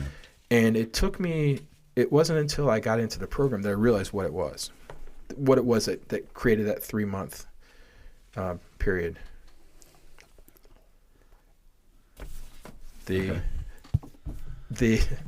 Sorry, Just some say it out loud, distraction. Kevin. So what it turned out what it was. So one of the soldiers that I had commanded had ended up dying in Iraq, was killed in an IED. Not while I was commanding, but it was later down the road. And I found out about it, I knew about it and all that other stuff, right? Mm-hmm. And it turns out the thing that was triggering for me was all of a sudden I was seeing on Facebook, you know how do you Facebook at all? No. All right. Well, on Facebook it will have like suggested friends. Yeah. All right. Right. And this guy's son kept popping up as a suggested friend. Oh. And he joined the Army. And he looks just like his dad. Oh no. And so whenever I was getting on Facebook, I would see his picture, but I wasn't putting 2 and 2 together that Subconsciously, his it was father's put together, death. though. But Yeah. I'm looking at his picture, I'm seeing his father. Yeah. And so there's stuff happening in my head that I couldn't understand why it was happening. Right. And I went to a VA appointment at the CBOC at St. Charles, right? Yeah. And I was in there just talking to my PCM, and all of a sudden it hit me while I'm talking to PCM. And I got this overwhelming sense like, oh my God, I need to talk to somebody. I'm like, well, I'm here. So I asked, like, hey, is there a psychiatrist or a therapist here on site? And there was. And but everything was just like hammering me right there. I mean, I was like in a full state of PTSD, anxiety. And so they got me over. I mean, they literally hustled me out of that room and got me into the therapist. And I started talking to and the therapist, that's when she told me, hey, yeah, we can get you in this thing right now if you want. Yeah. But I'd already heard from one of my buddies about the trauma recovery program. And so I went there and I'm like, hey, one of my friends told me about this trauma recovery program. I need in it. Yeah. And she literally gave me all the information right there. Yeah. And got me set up for that first call. We've probably talked to the same Yeah. lady there, and she's awesome. Yeah. And the St. Charles Clinic here is great. Yeah. No, she doesn't do it. No, But it's a different place. But she connects you to the folks that do. But the lady at the St. Charles Clinic gave me. She's like, "Here's my cell phone number. Mm-hmm. If you need me, text me, and I'll call you as soon as I can. But if it's emergent, all this stuff. But yeah, she's great. Yeah. And all the people there, for the most part, are great. Yeah. But I didn't put it together, the thing about his son and Facebook. Yeah. Until after I was in the trauma recovery program, and I was like, Yeah. Like the guy I was talking to, the therapist there, he started talking about something, and when he started talking about it, it clicked, and I was like, oh, that's why I was struggling. Did you connect with him on Facebook? No. Well, you got anything? Any more questions, Kevin? I don't. Dave, you got any final Well, recommendations? I'm wondering what Kevin's looking up. I don't know. over there. He's been busy. So, some of what you were saying just recently reminded me of a couple things, and because I pulled out a diary from 2018 and 2019 I brought with us because I was looking for my notes on Belle, Meade, Madeira. Yeah. And I couldn't find them. But what I did find, and I was trying to relocate it, there was some, based on what you were talking about, Dave, reminded me of all things, Ecclesiastes 7. And there was a, talking about old times, and not in reference to, the old times are great, right? But what you were alluding to about how, do you hold on to these things for a reason? Yeah. Does it bring up different emotions, those kinds of things? And there was a statement in there in Ecclesiastes 7:10 actually about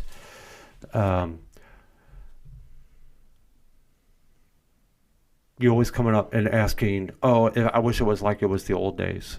And it says, don't ask those questions. And I was trying to find the details because in my diary I came across it before we came over today. Oh, wow. About that very thing. And I was trying to find my details while we're getting in here because it seemed like it would have been pertinent to the conversation, but I can't find it. Oh.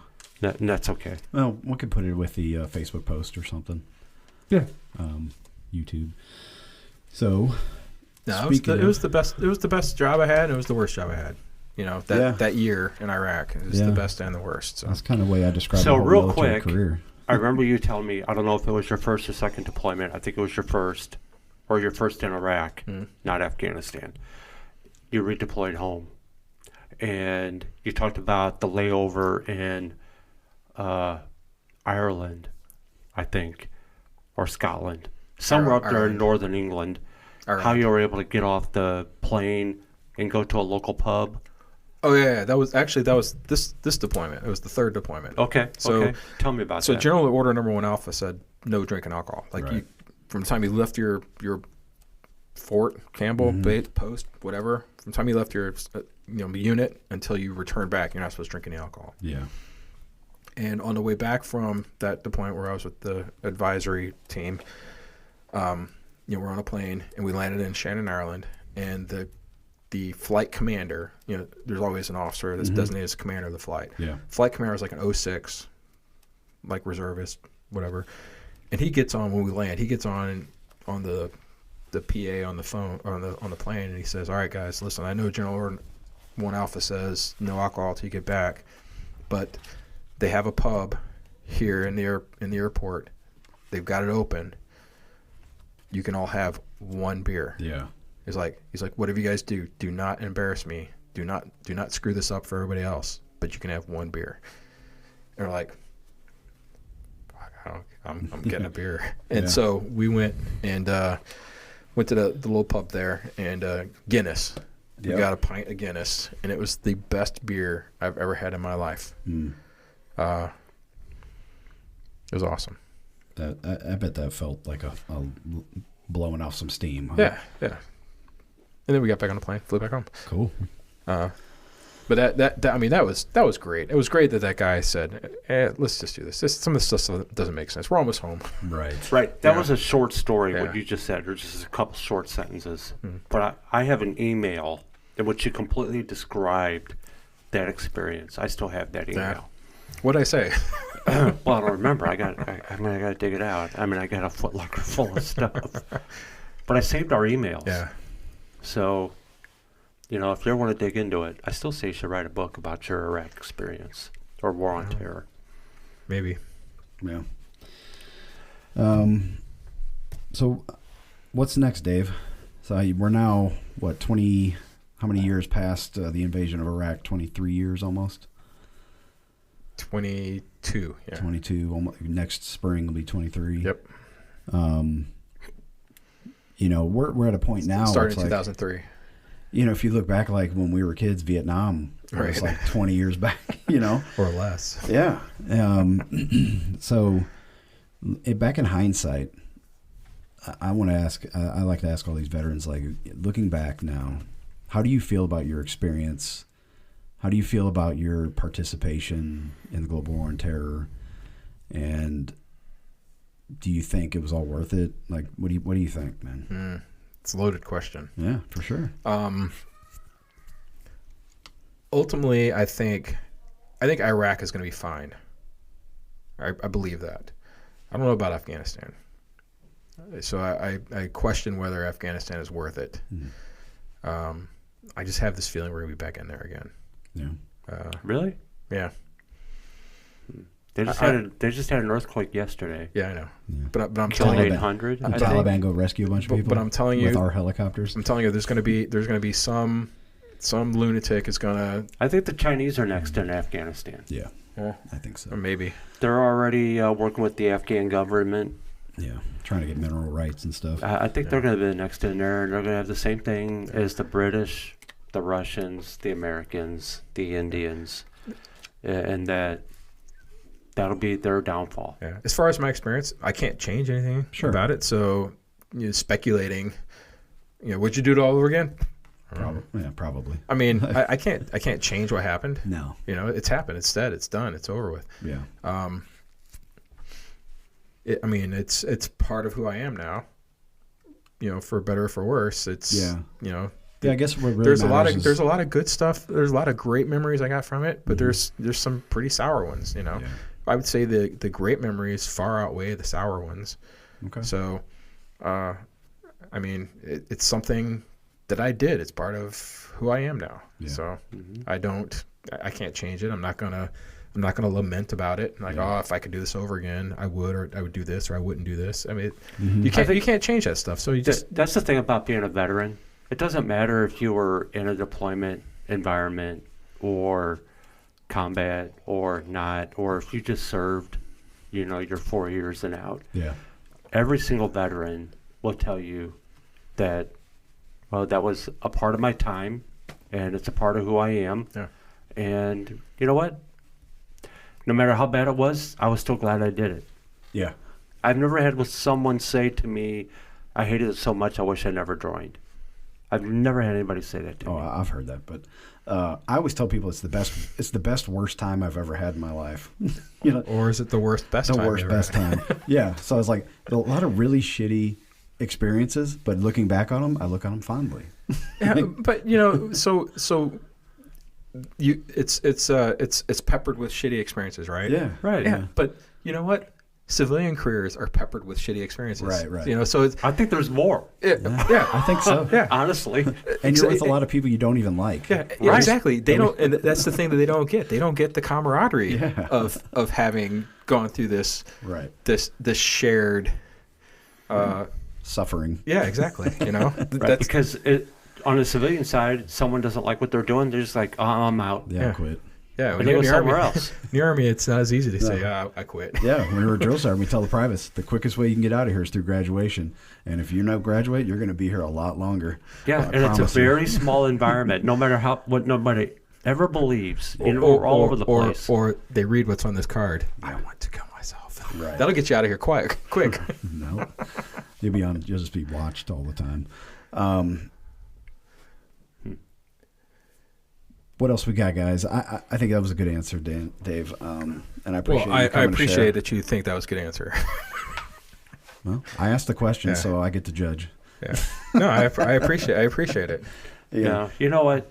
I don't think there's a wrong answer to that question, honestly. No. It's all perspective, and it's what's personally to you. Exactly. No, I do. I treasure my military experience. Mm-hmm. I treasure a lot of things that happened. Yeah. But I recognize there were some bad things that happened, and those bad things, I can't do anything about it. Right. So you got out in 2015? 2015, yeah. So it's been 10 years. 10 years. And do you still wake up sometimes thinking it was yesterday, or Yes. was it a lifetime ago? No, I just had this conversation with one of the guys I was on the team with.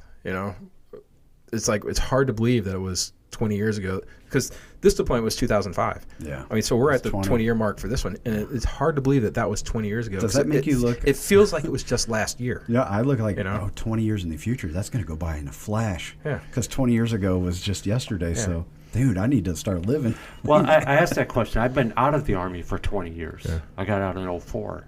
And you got out of the reserves in 2004, yeah. Right, but it's been 20 years. And sometimes I still feel like it's yesterday. Yeah. It's just odd how your body works. Time and tide waits for no man. No, it's I mean, I recall having, and I think I've told you this. I mean, there were moments where when I was still in, that as much as when I was over there, I wanted to be back home. When I came home, I wanted to be back over there. Yeah. Because I felt like, while I was in Iraq, I felt like I was in my environment. Like this is what I was made to do. I was made to do this Army stuff, right? And so when I was here, and I know you know this, Kevin, I was struggling with being here while the war was still going on. Yeah. And there was moments in time where I had a lot of anger in me because I felt like, hey, we're fighting a war, and the rest of the U.S. is not. I saw that every time you and I got together. Yeah, and it took me. I think my last deployment kind of got me through all that, because I think my last deployment, it was less. I mean, still stressful, but it was less violent. Yeah. And I could actually see the progress that was happening in Iraq compared to my previous deployment. Like I could see the difference. Yeah. And so that. When I speak of between Afghanistan and Iraq, I can't talk to Afghanistan. Afghanistan was so long ago that I can't really talk about. But Iraq was my most, and I did 3 tours in Iraq. I only did 1. You know what I mean? So it's two completely different experiences. Sure. Yeah. Okay. So I feel like I can talk more about what's going on or what happened in Iraq. But I could see the improvement. I could see light at the end of the tunnel. I don't feel like we're done with this conversation yet, but we're at 2 hours. And so maybe, how about this? Why don't we end the show? We're going to take a potty break, and then we'll do an extra after show talk, and we can put on just on YouTube or something. Well, I want to say 2 things. Dave, number 1, thanks for bringing the best bourbon ever we drank onto this show. Yeah, number 1. And number 2, I just appreciate the friendship you and I have had for more than 30 years now. Let's see, it'd be 1990 to now, so it's 35. Yeah, I know. Ooh. So you guys are old as hell, man. Damn. It's been a great ride. Go easy, man. Barely older than me. Great ride. And I appreciate you, man. I love you. Thanks. I love you too. Thanks for coming, Dave. 3 times. I'm sure there'll be a 4th or more. We'll come up with something else. Yeah, maybe we can talk about something other than my military experience. Yeah, we're going to talk about Star Wars. That's another. Well, I want to end on these conspiracy theory shows once you start those. You see my shirt? Yeah, I already saw it. I saw you walking up through the window of your door. I'm like, oh, he's wearing his conspiracy theory shirt. We'll make this a 4-person show because I have one other person, our number one listener, wants to be part of that show. Okay. They're more than welcome. Yeah, I would love to be on a show with Pete. Okay. So I don't know when you guys next time you're going to do something. We'll let you know off the air. Pete is coming up. He is. He's on the deck. Part 2. And who else do we have on deck?